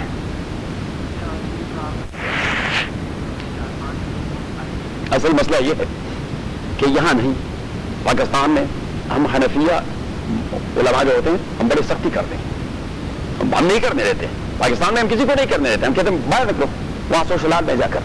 یہ جو مسجد ہے یونٹی کے لیے بنائی گئی ہے. آپ بروقت پہنچتے نہیں، صرف مسافر کے لیے اور مہمانوں کے لیے جو ابھی پہنچے ہیں سفر سے، ان کے لیے کہتے ہیں درس okay because you are on سفر، کیونکہ آپ تو سفر پہ ہیں. آپ کے پاس تو عذر شرعی موجود ہے. یہ جو مقامی آدمی ہے اس کے پاس کیا عذر شرعی تھا؟ اس کو ٹائم نہیں معلوم، اس کو ٹائم نہیں معلوم. لیکن یہاں پہ تو لوگ اتنے مصروف رہتے ہیں، اتنے مصروف کہ ان کے ٹائم فکس نہیں ہوتے ایک وقت کے لیے. تو اس لیے ہم یہاں کہتے ہیں چلو بھائی وہ وہاں جا کر اس کاربن میں کھڑے ہو کر قاضی ابو یوسف کے مذہب کے پیش نظر آپ کروا دیں. تو نہیں، مجتہد امام ابو یوسف رحمۃ اللہ علیہ اس پائے کا مجتہد ہے جس پائے کا مجتہد امام ابو حنیفہ ہے. صحیح ہے. اب میں اس پائے کا مجتہد نہیں، لیکن میں بھی کبھی کبھار امام ابو حنیفہ رحمۃ اللہ علیہ کے قول کو چھوڑ کر کسی دوسرے امام کے قول پہ فتویٰ دے دیتا ہوں. صحیح. اب دیکھیے ایک مسئلہ، یہ جو خون کا اس نے مسئلہ چھیڑ دیا. امام شافعی رحمۃ اللہ علیہ کے نزدیک خون نکلنے سے وضو نہیں ٹوٹتی، خون نکلنے سے وضو نہیں. امام مالک کے نزدیک بھی خون نکلنے سے وضو نہیں ٹوٹتی. امام ابو حنیفہ اور امام احمد بن حنبل دونوں کے نزدیک خون نکلنے سے وضو، کیونکہ وہ کہتے ہیں کہ نواقض الوضو یعنی وضو کو توڑنے والی چیزیں جس کا حدیث میں تذکرہ ہے، تو حضور علیہ الصلوۃ والسلام نے اس کا ذکر کر دیا النجاست الخارجۃ من السبیلین، کہ یہ دو سوراخوں سے جو چیز نکل جائے. کہاں سے؟ دو سوراخوں سے جو چیز نکل جائے تو اس سے وضو ٹوٹ جاتی ہے. صحیح ہے. تو امام شافعی اور امام مالک سوراخوں سے، وہ تو کسی تیسرے سوراخ سے نکل گیا ہے. بات ذہن میں آ رہی ہے؟ تو وہ کہتے ہیں کہ نہ خون سے وضو ٹوٹتی ہے اور نہ قے سے وضو ٹوٹتی ہے. یہ بات آپ کے ذہن میں آ گئی. تو ہم کہتے ہیں کہ بھائی ذرا یہ بتائیں کہ یہ خون یہ طاہر ہے، پاک ہے یا ناپاک ہے؟ نجاست ہے کہ نہیں؟ وہ کہتے ہیں نجاست تو ہے. کیا ہے؟ نجاست تو ہے، لیکن وہاں حدیث میں اس کا تذکرہ نہیں. تو ہم کہتے ہیں خدا کے بندو، حضور نے نجاست کا تذکرہ کر دیا اور عادت کے اعتبار سے نجاستیں اور پلیتیاں ان دو سوراخوں سے ہی نکلتی رہتی ہیں. لیکن جب نجاست کی علت ایک مادے میں موجود اور بدن سے نکلے تو automatically you will apply the same حدیث کہ بھائی نجاست نکلنے سے، کہ حدیث نے فلسفہ کیا ہے، نجاست نکلنے سے، پلیتی نکلنے سے وضو ٹوٹ جاتی ہے. صحیح. اب آپ نے پلیتی نکلنے کو محدود کر دیا دو سوراخوں کے ساتھ، جبکہ امام ابو حنیفہ رحمۃ اللہ نے فرمایا کہ بھائی یہ جو وضو ٹوٹتی ہے سوراخ کی وجہ سے نہیں ٹوٹتی، یہ پلیتی کی وجہ سے ٹوٹتی ہے. ادروائز اگر نجاست اور پلیتی ان دو سوراخوں سے نہیں نکلی تو سوراخ تو دونوں موجود ہیں، تو لوگوں کی وضو ٹوٹتے ہیں کہ باقی رہتی ہے. امام ابو حنیفہ رحمۃ اللہ علیہ فرماتے ہیں کہ سوراخوں کا وجود تو وضو کو نہیں توڑتا، نجاست کا نکلنا وہ وضو کو توڑ دیتا ہے. لیکن عموماً نجاست نکلتی ہے کہاں سے؟ ان دو سوراخوں سے. اس لیے حضور پاک صلی اللہ علیہ وسلم نے ان دو سوراخوں کا تذکرہ کر دیا. بات سمجھ میں آ گئی؟ بات آپ لوگوں کے ذہن میں؟ ہاں بات ذہن میں آ رہی ہے؟ ویسے کون کمال کرتا ہے؟ یعنی یہ کہ جہاں سے نکلتی ہے اسی سے سرک جائے، تو اس کی جگہ ہے نکلنے کی، اسی سے سرک جائے. اگر اسی سے سرکا نہیں then that's okay. وَإِذَا كُنْتَ فِيهِمْ فَأَقَمْتَ لَهُمُ الصَّلَاةَ فَلْتَقُمْ طَائِفَةٌ مِّنْهُمْ، تو کھڑی ہو جائے ایک گروہ آپ میں سے ماں کا آپ کے ساتھ، وَلْيَأْخُذُوا أَسْلِحَتَهُمْ، اور وہ اپنا اسلحہ اپنے ساتھ اٹھائیں. حالانکہ آدمی جب نماز پڑھتا ہے تو اضافی چیزوں کو رکھ دیتا ہے، لیکن وہ تو بیٹل فیلڈ میں ہے، تو ان کا کلاشن کوف یہاں لٹکا رہے، ان کا کلاشن کوف یہاں لٹکا رہے. صحیح. وَلْيَأْخُذُوا أَسْلِحَتَهُمْ فَإِذَا سَجَدُوا، جب وہ سجدہ کر جائیں. اب اللہ کریم نے ایسا نہیں کہا کہ فَإِذَا صَلُّوا، جب وہ نماز پڑھ جائیں. اگر نماز پڑھنے کی بات ہوتی تو مینز کہ ان کی نماز کمپلیٹ ہو جائے تو پھر چلے جائیں. نہیں، فرمایا فَإِذَا سَجَدُوا، جب وہ ایک بار سجدہ کریں، مینز ایک رکعت ان کی ہو گئی. فَإِذَا سَجَدُوا فَلْيَكُونُوا مِنْ وَرَائِكُمْ، وہ ہو جائیں آپ کے پیچھے.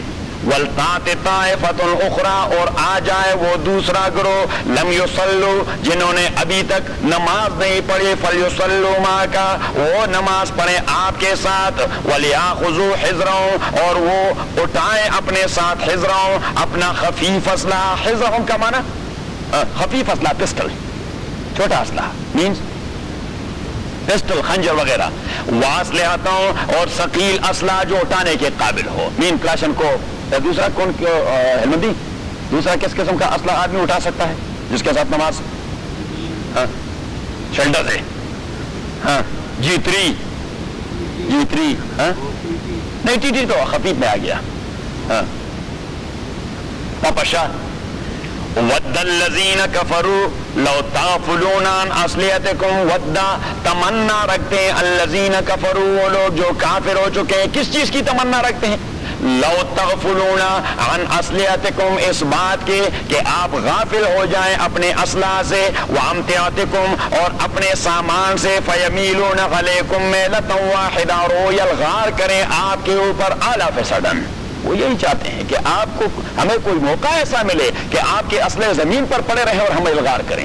تو اس لیے اللہ کریم نے فرمایا کہ نماز کے دوران بھی اپنے خفیف اور ثقیل اسلحہ جسے آپ اٹھا سکتے ہیں تاکہ ان کے لیے پھر دوڑ نہ لگانی پڑے۔ تو انہوں نے حملہ کر دیا، بس جیسے ہی حملہ کر دیا تو قریب ہے ڈاز لگا لے۔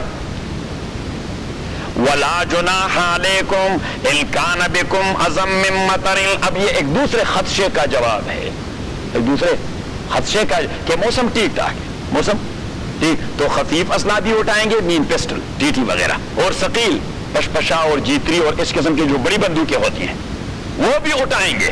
لیکن اگر بارش برس رہی ہے یا ایک آدمی مریض ہے، وہ نماز کے دوران اتنے ثقیل بندوق کو نہیں اٹھا سکتا، TT اٹھا سکتا ہے، پسٹل اٹھا سکتا ہے، تو اس کے لیے حکم، تو اللہ کریم نے فرمایا لا جناح، پھر وہ بال نہیں ہے اگر آپ رکھتے ہیں۔ وَلَا جُنَاحَ عَلَيْكُمْ، اور کوئی وبال نہیں ہے آپ کے اوپر، إِن كَانَ بِكُمْ أَذًى، اگر ہو آپ کے اوپر کوئی بدنی تکلیف، اگر ہو آپ کے اوپر کوئی تکلیف، مِن مَطَرٍ، بارش کی وجہ سے، أَوْ كُنْتُمْ مَرْضَىٰ، یا آپ مریض تھے، کمزوری کی وجہ سے نہیں اٹھا سکتے تھے، تو آپ پر وبال نہیں، أَن تَضَعُوا أَسْلِحَتَكُمْ، کہ آپ زمین پہ رکھ کے اپنے ثقیل اسلحے کو، بھاری اسلحے کو، G3 کو، وَخُذُوا حِذْرَكُمْ، بارش اور بیماری کے باوجود جو چھوٹا پسٹل ہے وہ اپنے پاس رکھیں، وہ رکھیں، کچھ نہ کچھ ہونا چاہیے۔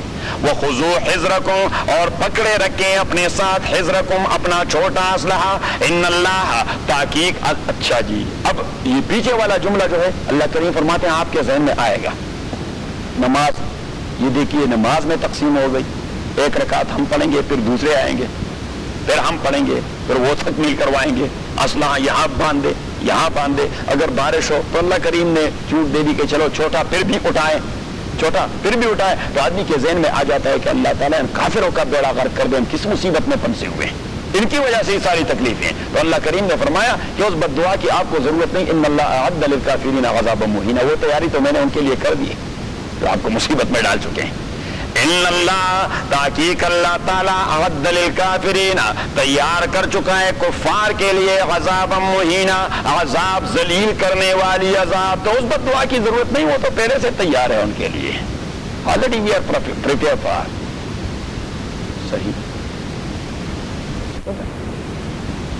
فَإِذَا قَضَيْتُمُ الصَّلَاةَ، جب آپ ادا کر دیں اپنی نماز کو، فَاذْكُرُوا اللَّهَ، تو یاد کریں اللہ تعالیٰ کو، قیاماً، اٹھتے ہوئے، وقعوداً، اور بیٹھتے ہوئے، وعلی جنوبکم، اور لیٹتے ہوئے، یعنی میدان جہاد کو ہر وقت اللہ اکبر کے نعروں سے آپ کی گونج ہونی چاہیے، کیونکہ اگر آپ کے اللہ اکبر کی آواز نہیں آ رہی تو کفار پھر جرأت پالیں گے۔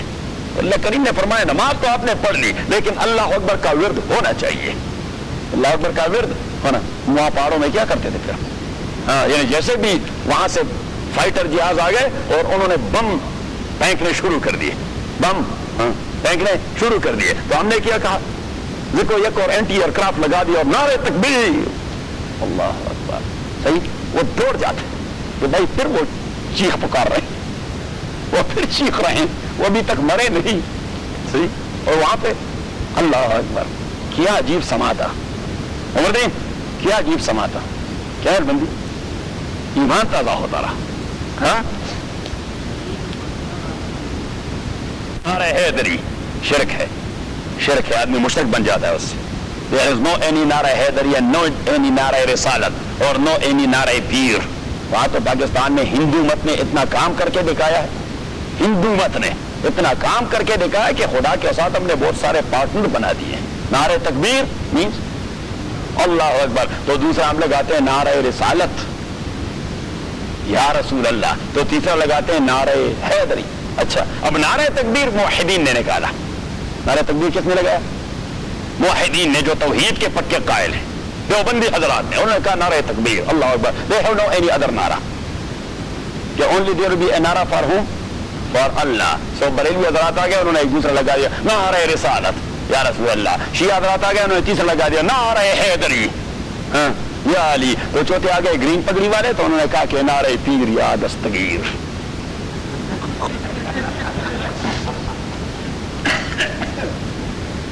ولا جناح علیکم, ولا جناح علیکم, اور نہیں ہے کوئی گناہ آپ کے اوپر, ان کان بکم عظم من مطر. دیکھیے یہ دین جو ہے بالکل سائنٹیفک دین ہے, اس میں ان سائنٹیفک قسم کیا. اور مجھے ہنسی آ جاتی ہے, کوئی تعلیم یافتہ آدمی بریلیت کے ساتھ لگا ہوا ہے تو میں کہتا ہوں یہ کیا سادہ آدمی ہے, یہ کیا ڈھونڈ رہا ہے اس میں. کوئی تعلیم یافتہ آدمی شیعیت کے ساتھ لگا ہوا تو میں کہتا ہوں ان سائنٹیفک مذہب میں یہ کیا ڈھونڈ رہا ہے. اور کوئی تعلیم یافتہ آدمی گرین پگڑی کے ساتھ لگا ہوا تو میں کہتا ہوں یہ خدا کا بندہ کیا کر رہا ہے, کیا ڈھونڈ رہا ہے وہاں. جو حرکات ان سائنٹیفک ہیں, اگر آپ نے اسکروٹنائز کریں تو حرکات ان سائنٹیفک. جی نماز ہو گئی, کیا ہو گیا السلام علیکم ورحمۃ اللہ, السلام علیکم ورحمۃ اللہ, اور لوگ کھڑے ہو گئے. جی لوگ کھڑے ہو گئے.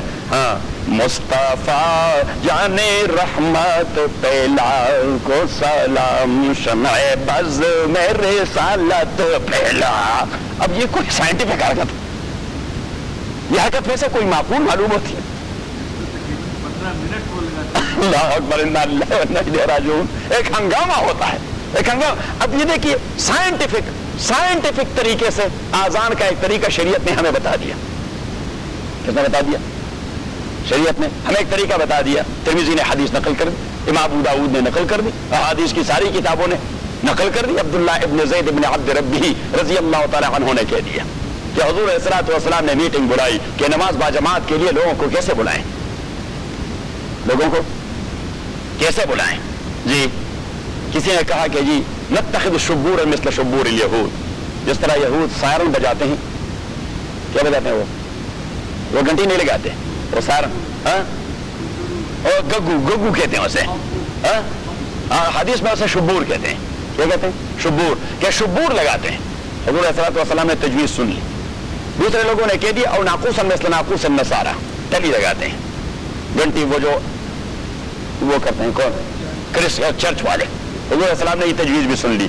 تیسرے نے کہہ دیا اور نوقد نارا, مجوس کو جانتے ہیں, آتش پرست جو آگ کی پوجا کرتے ہیں, وہ ڈرم بجاتے ہیں اور پھر لائٹ فائر لگا دیتے ہیں.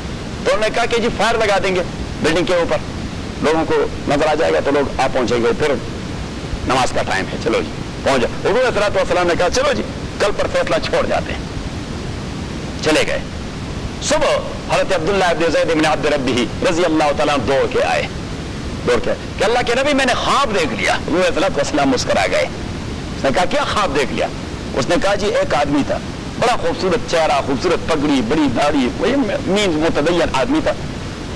تو اس کے پاس ہی اس قسم کا یہود کا جو ہوتا ہے کیا کہتے ہیں شبور, وہ گگو سائرن وہ تھا اس کے پاس. تو میں نے اسے کہا کہ بھائی آپ یہ اگر میرے ہاتھ فروخت کر دیں. اس نے کہا کیا کرتے ہیں اس کے ساتھ؟ میں نے کہا نماز کے لیے لوگوں کو بلائیں گے تو یہ بچائیں گے, ہمارے پاس ہے نہیں, ہمارے پاس ہے نہیں. تو اس نے مجھے کہا کہ آپ لوگوں کو بلانا چاہتے ہیں, گگو بجانا چاہتے ہیں.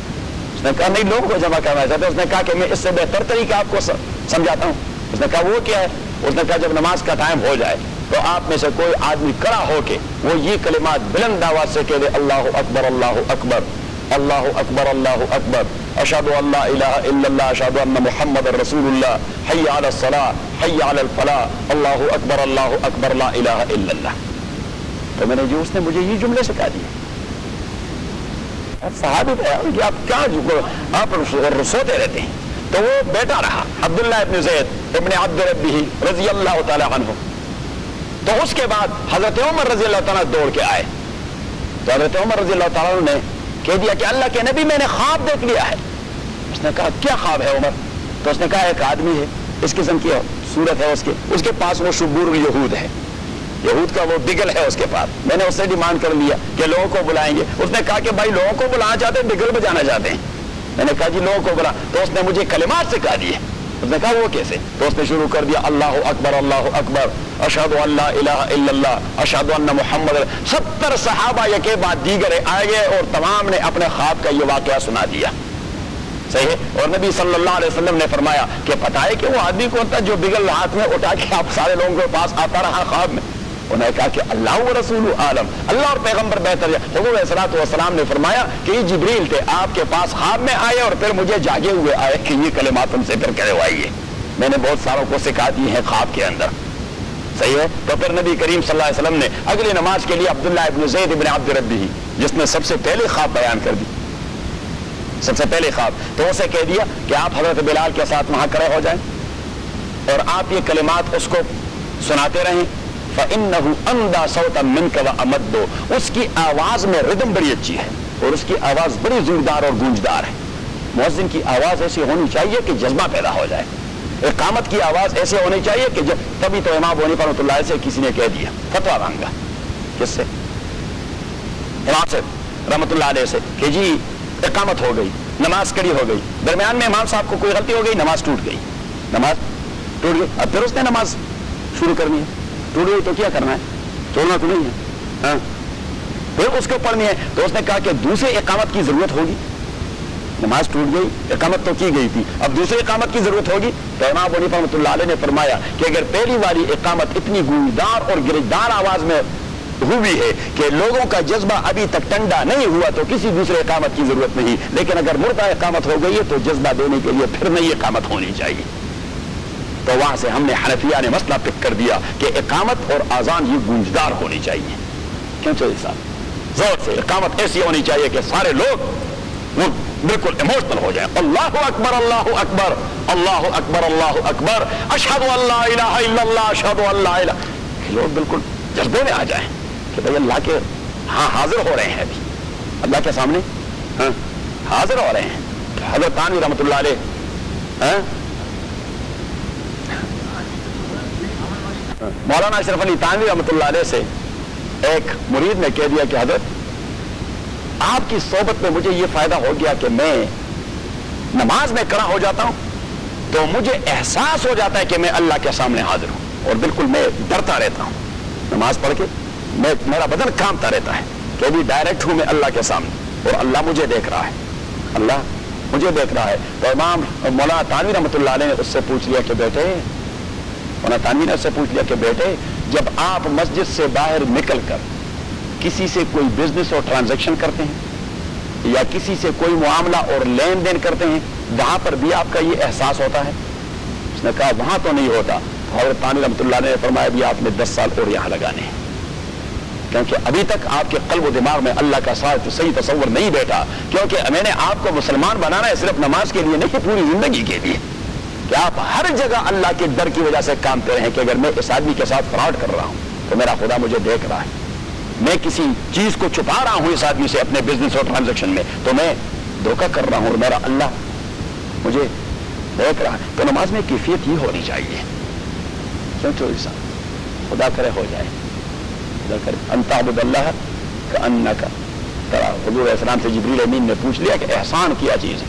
اس نے کہا احسان یہ ہے ان تعبد اللہ کأنک ترا، کہ آپ جب عبادت کرتے ہیں تو اس طرح کے جیسا آپ اس کو دیکھتے ہیں اللہ کو. فَإِن لَمْ تَكُنْ تَرَى، اگر یہ توجہ نہیں بن رہی آپ کی تو کم از کم یہ تو ہونی چاہیے فَإِنَّهُ يَرَاكَ، کہ اللہ مجھے دیکھ رہا ہے. ہماری تو وہ دوسری والی بھی نہیں بنتی کہ اللہ مجھے دیکھ رہا ہے، بس آ کے اللہ اکبر. ایک تو امام بھی اس طرح ہوتا ہے کہ اللہ تعالیٰ یہ کوئی نماز ہے اذا قاموا الى الصلاة قاموا كسالى، اس طرح باری باری باری باری نہیں بھائی. امام میں بھی جذبہ ہونا چاہیے تاکہ مقتدین میں بھی جذبہ آ جائے. چھوڑی صاحب اچھا تو اب وہ آزان والی بات، آزان والی کہ حضور علیہ الصلوۃ والسلام نے حضرت بلال سے آزان کروا دی اور علت بیان کر دی ترمذی کی حدیث میں فَإِنَّهُ أَنْدَى صَوْتًا مِنْكُمْ وَأَمَدُّ. اب اس کے کلمات کیا تھے؟ امام ترمذی نے نقل کر دیے. اور ابن مسعود فرماتے کہ ہم نے حضور نے صحابہ کو آزان ایسی سکھا دی جس طرح کما کان یعلمنا سورۃ من القرآن، جس طرح قرآن کریم کی ایک سورت ہمیں سکھاتے رہے. آزان کا سکھانا یہ بھی ایک لازمی امر تھا. تو صحابہ کو سکھایا کہ آزان یہ اور اقامہ یہ. تو اس نے فرمایا کہ آزان میں ہمیں کہہ دیا کہ اللہ اکبر اشہد ان لا الہ الا اللہ اشہد ان محمد رسول اللہ حی علی الصلاۃ حی علی الفلاح اللہ اکبر. اور اقامت میں ایک جملہ اضافہ کروا دیا قد قامت الصلاۃ اللہ اکبر لا الہ الا اللہ. اب بعد میں دیکھیے آ گئے زیدیہ حضرات. شیعہ میں ایک گروہ ہے زیدیہ حضرات, انہوں نے اپنا ایک جملہ زائد لگا دیا حی علی الصلاۃ حی علی الصلاۃ حی علی الفلاح حی علی الفلاح حی علی خیر العمل حی علی خیر العمل. بہترین عمل کے لیے آ جائے. بھائی پہلے ہم کہہ چکے ہیں کہ حی علی الصلاح, نماز کے لیے آ جائے, وہ آلریڈی بہتر عمل ہے. صحیح. شیعہ امامیہ آئے تو امامیہ حضرات نے درمیان میں ایک دوسری چیز لگا دی کہ حی علی خیر العمل زیدیہ کا لے لیا اور اثنا عشریہ کا ایک دوسرا لگا دیا. اشہد ان لا الہ الا اللہ اشہد ان محمد رسول اللہ اشہد ان علی ولی اللہ وصی رسول اللہ وخلیفتہ بلا, ایک لمبی چوڑی تقریر ہوتی ہے, وخلیفتہ بلا فصل. اور پھر درمیان میں گرین پگڑی آ گئی. تو انہوں نے آگے پیچھے لگا دیا. انہوں نے پھر آزان کے آگے پیچھے لگا دیا. تو آزان سے پہلے اذان سے پہلے الصلاۃ والسلام علیک یا رسول اللہ وسلم علیک یا حبیب اللہ. اور اذان ختم ہونے کے بعد پھر الصلاۃ والسلام علیک یا رسول اللہ وسلم علیک یا حبیب. بھائی ابو بکر نے یہ کام کیا, عمر نے کیا, عثمان نے کیا, علی نے کیا, صحابہ میں سے کسی نے کیا, تابعین نے کیا, اتباع التابعین نے کیا, ائمہ مجتہدین نے کیا. یہ آپ کیا کروا رہے ہیں خدا کے بندو؟ مستقبل کی جو جنریشن آئے گی اس چیز کو آزان کا حصہ سمجھے گی, اس چیز کو. اور اسے کہتے ہیں بدعت, اسے کہتے ہیں بدعت, کیونکہ بعد میں یہ تصور پیدا ہو جاتا ہے دین کا حصہ ہے. بعد میں یہ تصور. اور پھر نماز پڑھی گئی الصلاۃ السلام علیکم ورحمۃ اللہ, تو پھر رائٹ اوے پھر الصلاۃ والسلام علیک یا رسول اللہ وسلم علیک یا حبیب اللہ. اور پھر پتہ نہیں کتنے کتنے ترانے بجاتے ہیں. ہمارے شیخ فرمایا کرتے تھے اور ہمیشہ ان حضرات کے مساجد میں یہ حلوے والی محفلیں بہت ہوتی ہیں, حلوے ملوے بہت زیادہ ہوتے ہیں. تو شیخ صاحب وہ بیان میں مزاح کر رہا تھا. وہ کہتے ہیں کہ پتہ ہے, میں نے کہا کہ حضرت ہمیں سمجھ نہیں آتی کہ یہ پہلے کیا کہتے ہیں, کچھ بولتے رہتے ہیں لیکن پیچھے کہتے ہیں یا رسول سلام علیکہ. اسی ایک جملے کی سمجھ آ جاتی ہے, باقی آگے کچھ بولتے رہتے ہیں مجھے سمجھ نہیں آتی. تو شیخ صاحب نے لطیفہ کہہ دیا, وہ بڑے باذوق تھے اور شعر و شاعری سے بھی اس کا رشتہ آتا تھا. تو اس نے کہا کہ وہ پہلے کہہ دیتے ہیں کہ ایک تالے حلوے کی آئی ان سب نے مل کر خوب کائی, پھر ختم ہونے پہ آئی تو سب نے دی یوں ہی دعائی یا حلوہ سلام علیکہ. بھائی یہ سائنٹیفک دین ہے, بالکل معقول دین, اس میں کسی قسم کے غیر معقول حرکات کی کوئی گنجائش دفعہ ہو رہا. اصل میں مسئلہ یہ ہوتا ہے کہ اقامہ بھی ابو محذورہ کی حدیث میں آیا ہے, امام ترمذی نے نقل کر دیا ہے کہ علمنا رسول اللہ صلی اللہ علیہ وسلم الاقامہ, حضور نے ہمیں اقامہ پڑھا دیا. اس کی روایت میں آیا ہے اللہ اکبر اللہ اکبر اللہ اکبر اللہ اکبر اشہد ان لا الہ الا اللہ اشہد ان لا الہ الا اللہ اشہد ان محمد رسول اللہ اشہد ان محمد رسول اللہ حی علی الصلاۃ حی علی الصلاۃ حی علی الفلاح حی علی الفلاح قد قامت الصلاۃ قد قامت الصلاۃ اللہ اکبر لا الہ الا اللہ. صحیح. اب یہ حدیث پک کر دی امام ابو حنیفہ رحمۃ اللہ علیہ نے, تو ہم اقامہ میں اس انداز سے کہہ دیتے ہیں حنفیہ, جبکہ دیگر تین ائمہ نے ایک دوسری صحابی کی روایت پک کر لی, لیکن وہاں بات تعلیم کی تھی کہ حضور صلی اللہ علیہ وسلم نے آزان کی اسے تعلیم دے دی, اللہ اکبر اشہد ان لا الہ الا اللہ اشہد ان محمد, دو بار. تو پھر جب اقامت کی باری آئی کلمات تو اس نے سیکھ لیے, تو حضور نے صرف قد قامت الصلاۃ کا موقع اسے بتانا تھا کہ یہ آپ نے کہاں پڑھنا ہے, تو پھر ضرورت اس بات کی نہیں تھی کہ ان کلمات کو پھر ڈبل ہی دہرائیں. تو حضور نے فرمایا کہ اللہ اکبر اشہد ان لا الہ الا اللہ اشہد ان محمد رسول اللہ حی علی الصلاۃ حی علی الفلاح قد قامت الصلاۃ قد قامت الصلاۃ. تو دیگر تین ائمہ نے جس طرح حضور نے کلمات کہہ دی اسی طرح حدیث کو پک کر دیا. تو وہ ایک ایک بار کہتے ہیں, قامہ والے جملے کو 2 بار کہہ دیتے ہیں. جبکہ امام حنیفہ رحمۃ اللہ علیہ فرماتے ہیں وہ تو تعلیم کا مسئلہ تھا. Already the kalimat has been memorized by the concerned person and Rasulullah sallallahu alaihi wasallam was only telling him where you will put the 2 kalimat of qad qamat as-salah qad qamat as-salah. So he at that time was in no need of repetition at every jumla, at every sentence. Understand? آج تین ائمہ کا مسلک ہے, انہیں کوئی غلط بات نہیں ہے, لیکن وہ میں تو صرف وہ جورسٹک انداز سے امام حنیفہ رحمۃ اللہ علیہ کا استدلال بتاتا ہوں. تو نیچے دیکھیں, یہ آج تو ہم بڑے دور چلے گئے انشاءاللہ. وَدَّ الَّذِينَ كَفَرُوا لَوْ تَغْفُلُونَ عَنْ أَسْلِحَتِكُمْ. وَدَّ الَّذِينَ تمنا رکھتے ہیں وہ لوگ کفروا جو کفر کر چکے ہیں. کس چیز کی تمنا رکھتے ہیں؟ لو تغفلون کہ آپ غافل ہو جائیں عن اسلحتکم آپ کے اسلحے سے, وامتعتکم اور آپ کے سامان سے. اور یہاں متاع سے مراد وہ جنگ والا سامان مراد ہے. کون سا مراد ہے؟ آپ کے گرینیڈ سے, بم سے, وہ جو کچھ چیزیں ہیں ٹینک سے. فَيَمِيلُونَ عَلَيْكُمْ مِيلَةً وَاحِدَةً تو وہ حملہ کریں آپ کے اوپر ایک ہی بار. وَلَا جُنَاحَ عَلَيْكُمْ اور نہیں گناہ آپ کے اوپر. إِن كَانَ بِكُمْ أَذًى اگر آپ کو کوئی تکلیف ہو مِن مَطَرٍ بارش کی وجہ سے, أَوْ كُنْتُمْ مَرْضَىٰ یا ہوں گے آپ مریض, أَن تَضَعُوا أَسْلِحَتَكُمْ کہ آپ رکھ دیں اپنے اسلحے کو. نماز کے دوران اپنے اسلحے کو, کون سا اسلحہ؟ ثقیل باری, ان کے پیچھے کہہ دیا کہ وَخُذُوا حِذْرَكُمْ اور اٹھائیں اپنے چھوٹے اسلحے کو. ان اللہ تحقیق اللہ تعالیٰ تیار کر چکا ہے کفار کے لیے عذاب ذلیل کرنے والی. فَإِذَا قَضَيْتُمُ الصَّلَاةَ جب آپ ادا کر جائیں نماز کو, فَاذْكُرُوا اللَّهَ تو یاد کرتے رہیے اللہ تعالیٰ کو, قیاماً اٹھ کھڑے حالت میں, وقعوداً اور بیٹھے حالت میں, وعلی جنوب اور لیٹے حالت میں. کہ مسلمان ہر حالت میں اللہ کو یاد کرتا رہتا ہے. مسلمان ہر حالت میں. فَإِذَا اطْمَأْنَنْتُمْ جب آپ مطمئن ہو جائیں دشمن کے خوف سے, تو بس صلاۃ خوف کا جو تصور تھا وہ بھی ختم, صلاۃ خوف کا جو طریقہ ہے وہ بھی ختم. جب خوف چلا گیا تو صلاۃ خوف کا جو انڈر نیسیسٹی جو طریقہ میں نے آپ کو بتا دیا بس اسے ڈراپ کر لیں. فَإِذَا اطْمَأْنَنْتُمْ جب آپ مطمئن ہو گئے دشمن کے ڈر سے, فَأَقِیمُوا الصَّلَاةَ تو نماز قائم کریں as it is, as it was before خوف, خوف سے پہلے جس انداز میں تھا جس طرح ہم پڑھتے رہتے ہیں.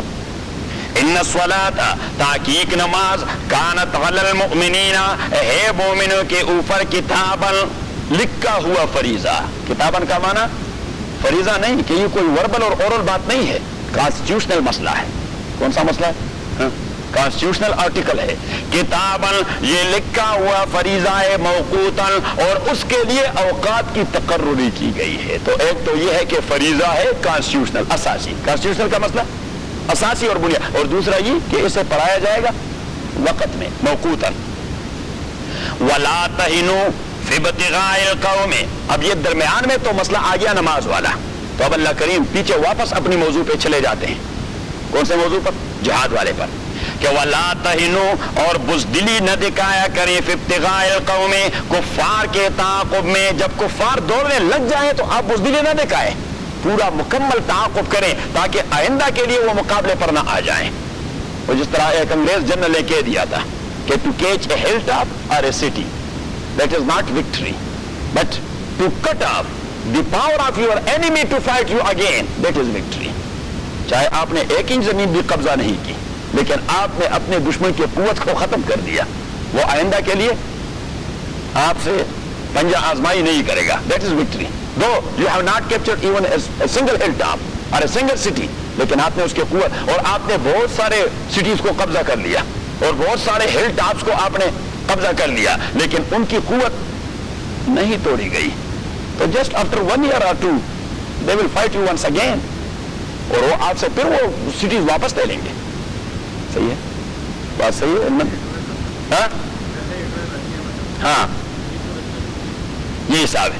ولا تہنوا، اور بزدلی کا مظاہرہ نہ کریں، فی ابتغاء القوم، کفار کے تعاقب میں، ان تکونوا تعلمون فانہم یعلمون کما تعلمون۔ اب دیکھیے اللہ کریم فرماتے ہیں کہ فائٹ، مجھے دیکھیں جی، کہ فائٹ شریعت اسلامیہ میں یہ تب شروع ہو جاتی ہے جب آپ کا وجود خطرے میں پڑ جاتا ہے۔ کب فرض ہوتا ہے؟ جب آپ کا وجود مین، یعنی آپ کی لائف خطرے میں، آپ کی پراپرٹی خطرے میں، آپ کی عزت اور ڈگنیٹی خطرے میں، آپ کا انٹیلیکٹ خطرے میں ہے، یا آپ کا فیتھ اور بلیف خطرے میں، تو پھر آپ کیا کریں گے؟ You will not be a silent spectator, you will find to remove the conspiracies and the conspirator. صحیح، جب آپ نے ان کے ساتھ فائٹ شروع کر دیا اور انہیں دوڑ لگا دی، نو تحقق کر دیں ان کا، تاکہ وہ آئندہ، کیونکہ وہ جب سازشی ہیں تو ابھی 2 مہینے بعد پھر سازش کریں گے۔ تو اب آپ نے جب شروع کر دیا ہے تو پھر اب اسے منطقی انجام تک پہنچائیں، اسے درمیان میں نہ چھوڑیں، اسے آپ منطقی انجام تک پہنچائیں۔ منطقی انجام تک پہنچانے کے بغیر آپ نے جتنی ساری تگودو کر دی ہے، 2 مہینے بعد پھر آپ کو ایک نئے فائٹ کا سہارا لینا ہوگا، اور پھر لوگ کہیں گے کہ مسلمانوں کو سوائے جنگ کرنے کا اور کوئی طریقہ آتا ہی نہیں، بس ایک بار جب آپ کو اللہ نے اجازت دینے کے شروع کرے تو پھر اسے منطقی انجام تک پہنچائے، کیونکہ اجازت بڑی مشکل سے ملی۔ اجازت کب ملی؟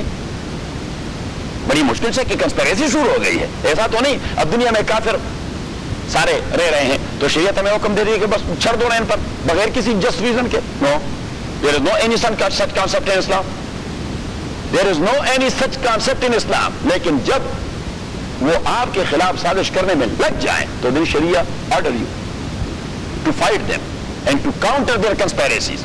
کاؤنٹر کب تک کاؤنٹر کروا دیں؟ جب تک ان کی قوت کو آپ توڑ نہ ڈالیں، ان کی قوت کو توڑ ڈالیں۔ اچھا، تو اب مسلمان یہ سوچتے ہوں گے کہ نہیں جی بس میدان سے بھگا دیا، چھوڑے جی، بس بہت سارے لوگ زخمی بھی ہو گئے اور بہت سارے ہم نے قربانیاں دے دی، اور بہت سارے لوگ تکے ماندے ہیں۔ اللہ کریم فرماتے ہیں اچھا صرف آپ تکے ماندے ہیں، وہ بھی تو فائٹ کر چکے ہیں، وہ کفار وہ بھی فائٹ کر چکے ہیں۔ اگر آپ پین محسوس کرتے ہیں تو وہ کوئی اسٹیل کے بنے ہوئے ہیں؟ تو اللہ کریم اسی چیز کو ذکر کر رہا ہے کہ وَلَا تَهِنُوا، بزدلی کا مظاہرہ نہ کریں، فِي ابْتِغَاءِ الْقَوْمِ، اس خاص قوم کفار کے تعاقب میں، ان تکونوا تعلمون، اگر آپ لوگ پین محسوس کرتے ہیں، فَإِنَّهُمْ، تو یہ کفار بھی، یعلمون، اس طرح درد محسوس کرتے ہیں، کما تعلمون، جس طرح آپ درد محسوس کرتے، تو اس چیز میں تو آپ ایکول ہیں۔ اگر آپ لڑے ہیں وہ بھی لڑے، اگر آپ تکے ہیں، اگر آپ زخمی ہیں وہ بھی زخمی، اگر آپ کے لوگ مرے ہیں ان کے بھی مرے۔ لیکن اللہ کریم نے فرمایا کہ یو ہیو اے پرائیورٹی دین، اور you have another motive beyond your fight، وَتَرْجُونَ مِنَ اللَّهِ مَا لَا يَرْجُونَ، آپ اللہ سے اس اجر کا توقع رکھتے ہیں جو کفار کے مذہب میں نہیں ہے۔ اللہ کریم نے فرمایا کہ پین کے اعتبار سے تو آپ دونوں ایکول ہیں، جب آپ کی پریارٹی یہ ہے کہ آپ جو تکے ہارے ہیں اللہ کے لیے، اور وہ تکے ہارے ہیں شیطان کے لیے، آپ زخمی ہو گئے ہیں اللہ کے لیے، آپ زخمی ہو گئے اللہ کے لیے، ان کے لوگ مرے ہیں شیطان کے لیے، اور آپ کے لوگ مرے ہیں اللہ کے لیے، تو ان کا تو ٹھکانہ ہی جاننے میں، وہ تو وہاں بھی تکے ہارے ہوں گے۔ جبکہ آپ کا عقیدہ یہ ہے کہ آپ کو تو ہر قطرے کے پس منظر میں اللہ تعالیٰ اجر دیتا رہے گا، ہر قدم کے بدلے میں اللہ تعالیٰ اجر دیتا رہے گا۔ تو پیچھے فرمایا وَتَرْجُونَ مِنَ اللَّهِ، اور آپ تو امید کرتے ہیں اللہ تعالیٰ سے، ماں اس اجر کا لا یرجون، جس کا کفار امید نہیں کرتے۔ ان فکان اللہ علیما حکیما، اور اللہ تعالیٰ آپ لوگوں کے اعمال کو جاننے والا اور اس کے نتائج کو بھی جاننے والا ہے۔ الحمدللہ رب العالمین، والصلاة والسلام على رسول محمد وآله وأصحابه أجمعين۔ اللهم ذكرنا من القرآن ما نسينا وعلمنا منه ما جهلنا واذكرنا تلاوته وأنا الليل وأنا النهار، الله خير من حافظ۔ بسم الله الرحمن الرحيم، آیت نمبر 105۔ مضمون کے اعتبار سے یہاں سے شروع ہو رہا ہے ایک واقعہ رسول اللہ صلی اللہ علیہ وسلم کے زمانے کا۔ واقعہ یوں واقع ہوا تھا کہ ایک آدمی تھا تہمہ ابن عبیرق، وہ کسی کے گھر سے ایک آہنی زرہ اور ایک بوری آٹے کی چوری کر گیا۔ وہ چیزیں اٹھا کے وہاں اس گھر سے آ رہا تھا، اتفاق سے اس بوری میں سوراخ تھا، اس سے آٹا گرتا رہا اور ایک لکیر بنتا رہا۔ وہ جو اپنے گھر تک آ پہنچا تو اس نے دیکھ لیا کہ یہ تو کلو آلریڈی موجود ہے، تو وہ اس بوری کو سیدھے ایک یہودی کے گھر لے کے گیا، اس کے پاس امانت رکھا۔ کو مالک میں اس کو جو اطلاع ملی کہ ایسا ہو گیا ہے تو وہ اسی کلو کو لیتے ہوئے سیدھے یہودی کے گھر میں جا پہنچے کہ آپ نے میرے گھر سے چوری کی ہے. اس نے کہا کہ میں نے کوئی چوری نہیں کی. اس نے کہا کہ یہ لکیر سیدھا آپ کے گھر آ پہنچا. اس نے کہا کہ توما میرے گھر ایک بوری لے آیا ہے بطور امانت رکھ چکا ہے. مسئلہ آ گیا رسول اللہ صلی اللہ علیہ وسلم کے پاس. توما کی ساری قوم اس کی ڈیفنس کے لیے نبی پاک صلی اللہ علیہ وسلم کے پاس آئے کہ یہ یہودی سازش کر رہا ہے جی ایک مسلمان کے خلاف. یہودی سازش کر رہا ہے ایک مسلمان منافق تھا کہ اس کے خلاف سازش کر رہا ہے. اب حضور علیہ الصلوۃ والسلام کے بھی قلب و دماغ میں یہود کے متعلق یہ چیزیں تو تھی. یہ تو سازشی لوگ یہ کنسپیریٹرز ہیں. دیٹ ڈز ناٹ مین کہ ہر جگہ وہ سازشی کرتے رہیں گے, ہر جگہ جھوٹی بولتے رہیں گے. تو حضور علیہ الصلوۃ والسلام کی کچھ ٹینڈنسی اس جانب تھی کہ یہودی نے کوئی سازش کی ہوگی. تو اسی واقعے کا تذکرہ ہو رہا ہے اور تعلق ہے اس آیت کا آیت نمبر 58 سے. آیت نمبر 58 واپس چلے جائیں. آیت نمبر 58 میں دیکھ لیا. ان اللہ یأمرکم ان تؤدوا الامانات الی اہلھا. اللہ تعالیٰ حکم دیتا ہے آپ کو کہ ادا کیجئے حقوق اور امانات اس کے مستحقین کو. حقوق اور امانات اس کے مستحقین کو ادا کیجئے. ہر انڈیویجول کے لیے بھی حکم ہے اور بالخصوص حکمرانوں کے لیے کہ ان کے ذمہ حقوق بہت بنتے ہیں. وَإِذَا حَكَمْتُمْ بَيْنَ النَّاسِ أَن تَحْكُمُوا بِالْعَدْلِ. اور جب آپ فیصلہ کرتے ہیں انسانوں کے درمیان تو فیصلہ کریں عدل کے تقاضوں کو ملحوظ رکھتے ہوئے. کسی کو کفر و ایمان کو ملحوظ نہ رکھیں, کسی کی کلمے اور یہودیت کو ملحوظ نہ رکھیں. جسٹ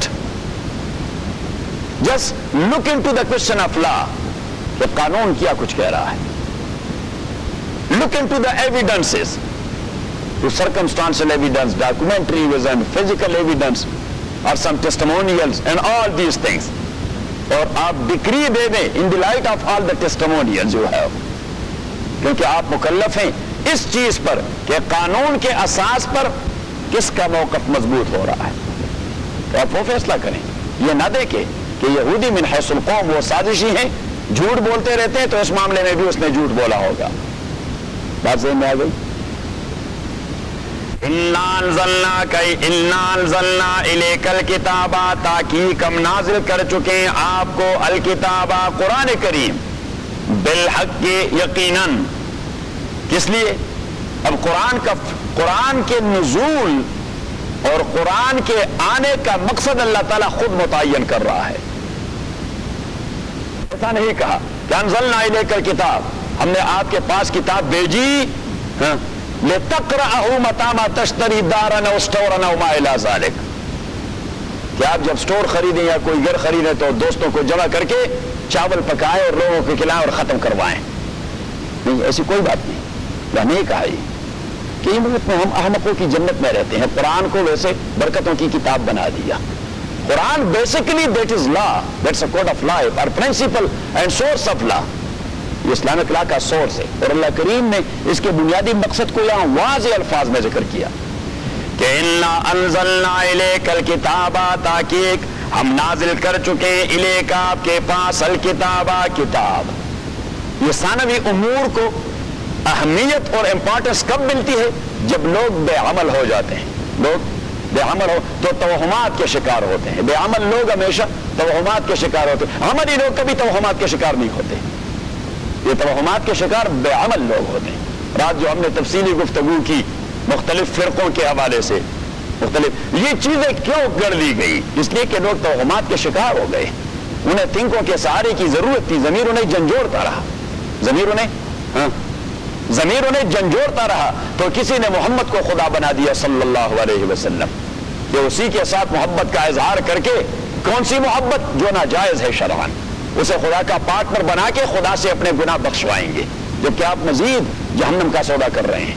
کسی نے حضرت علی کو خدا کا حلول قرار دے کر کہ ان دی شیپ آف علی اللہ سبحانہ و تعالی has come to this universe. حضرت علی رضی اللہ تعالیٰ نے ان کو اٹھا کر آگ میں پھینک دیا تو انہوں نے کہہ دیا کہ الآن اعتقدنا انک الہ, ابھی تو ہمارا عقیدہ پکا ہو گیا کہ آپ یقیناً خدا ہیں. کیونکہ آگ میں ڈالنے والا خدا ہی ہوا کرتا ہے. اب یہ چیزیں کیوں آ جاتی ہیں؟ اس لیے کہ لوگ بے عمل بن جاتے ہیں تو انہیں تنکوں کی سہارے کی ضرورت ہوتی ہے.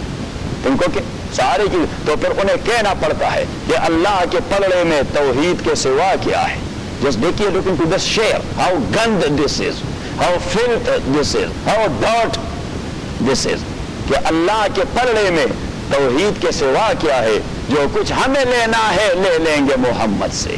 محمد خود اللہ سے لینا چاہتا ہے, وہ خود قدم قدم پہ اللہ سے مانگتا ہے اور ہم کہتے ہیں کہ ہم محمد سے مانگے. انا للہ و انا الیہ راجعون. محمد نے کبھی یہ تعلیم نہیں دی صلی اللہ علیہ وسلم کہ نعرہ رسالت یا رسول اللہ, اور نعرہ حیدری یا علی, اور نعرہ پیر یا دستگیر. انا للہ و انا الیہ. یہ توہمات کی وجہ سے ہوتا ہے. تو اللہ کریم فرماتے ہیں اِنَّا أَنزَلْنَا إِلَيْكَ الْكِتَابَ, تاکہ ہم نازل کر چکے ہیں آپ کے پاس کتاب بالحق, یقینا without any doubt. There is no any doubt, nor its sending and revelation, nor in its subjects. اس کے سبجیکٹس میں بھی کوئی ڈاؤٹ نہیں, اس کے آنے میں بھی کوئی ڈاؤٹ نہیں کہ درمیان میں کوئی گڑبڑ کیا ہوگا. جس طرح شیعہ حضرات کے ایک سیٹ کا عقیدہ یہ کہ جبریل امین غلطی کر گئے, محمد کے پاس آ گئے, کیونکہ he had so much resemblance with حضرت علی بن ابی طالب, actually the messenger was حضرت علی. اچھا اگر ایک بار غلطی کرنی تھی تو ایک بار تو کر گئے, وہ 23 سال غلطی پہ غلطی کر گئے, 23 سال تسلسل سے وہ غلطی پہ غلطی کرتا رہا اور محمد کے پاس آتا رہا صلی اللہ علیہ وسلم. وہ شیعہ کا وہ سیٹ ہے غرابیہ.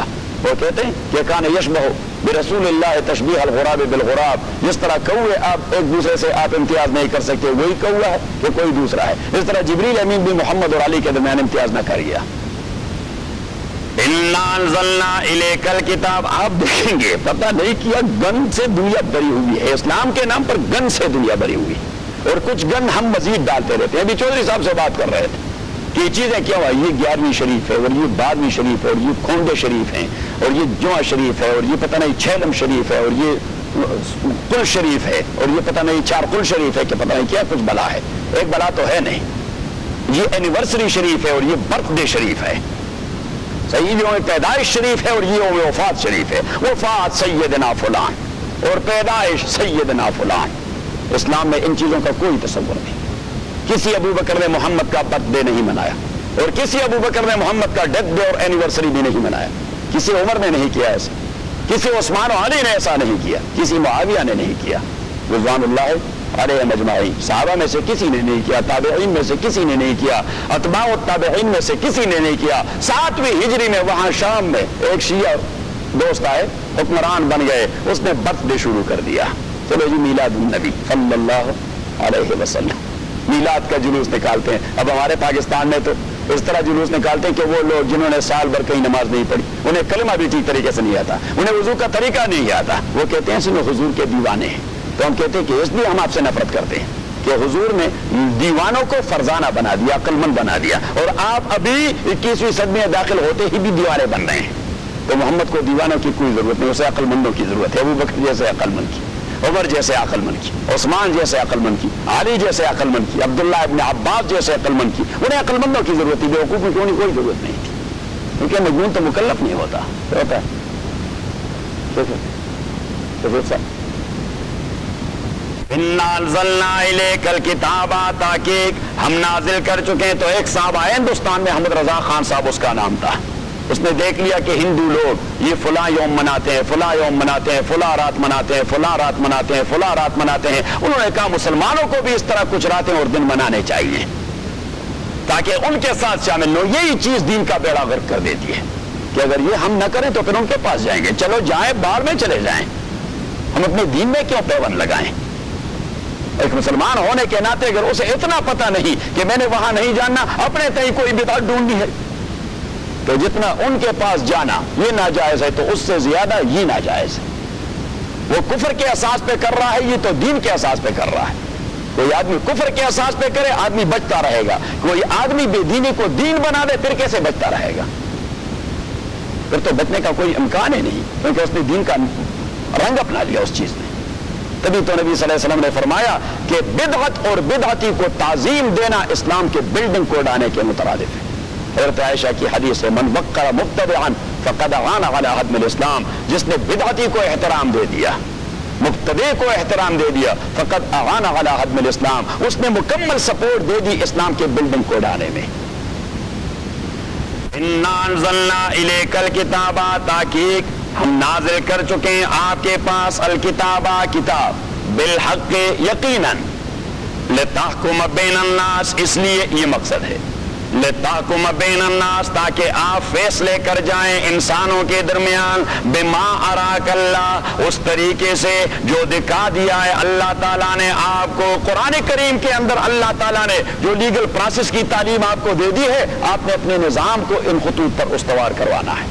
نہیں کہا نبی کریم صلی اللہ علیہ وسلم سے کہ مردہ مرے گا اسے بخشنے کے لیے قرآن کریم کی تلاوت کے لیے لوگوں کو جمع کریں گے، سٹور خریدیں گے یا گھر خریدیں گے، چاہے سود ہی کے اساس پہ کیوں نہ خریدی ہوئی ہو، بھائی گھر ہی حرام کے انداز سے خریدی ہے، ہم قرآن کریم پڑھ کے اسے برکت دینا چاہتے ہیں، تو وہی قرآن کریم تو رب قارئ یقرأ القرآن والقرآن یلعنہ، حضور پاک فرماتے ہیں کہ بسا اوقات آدمی قرآن پڑھتا رہے گا، قرآن اس پہ لعنت بھجواتا رہے گا۔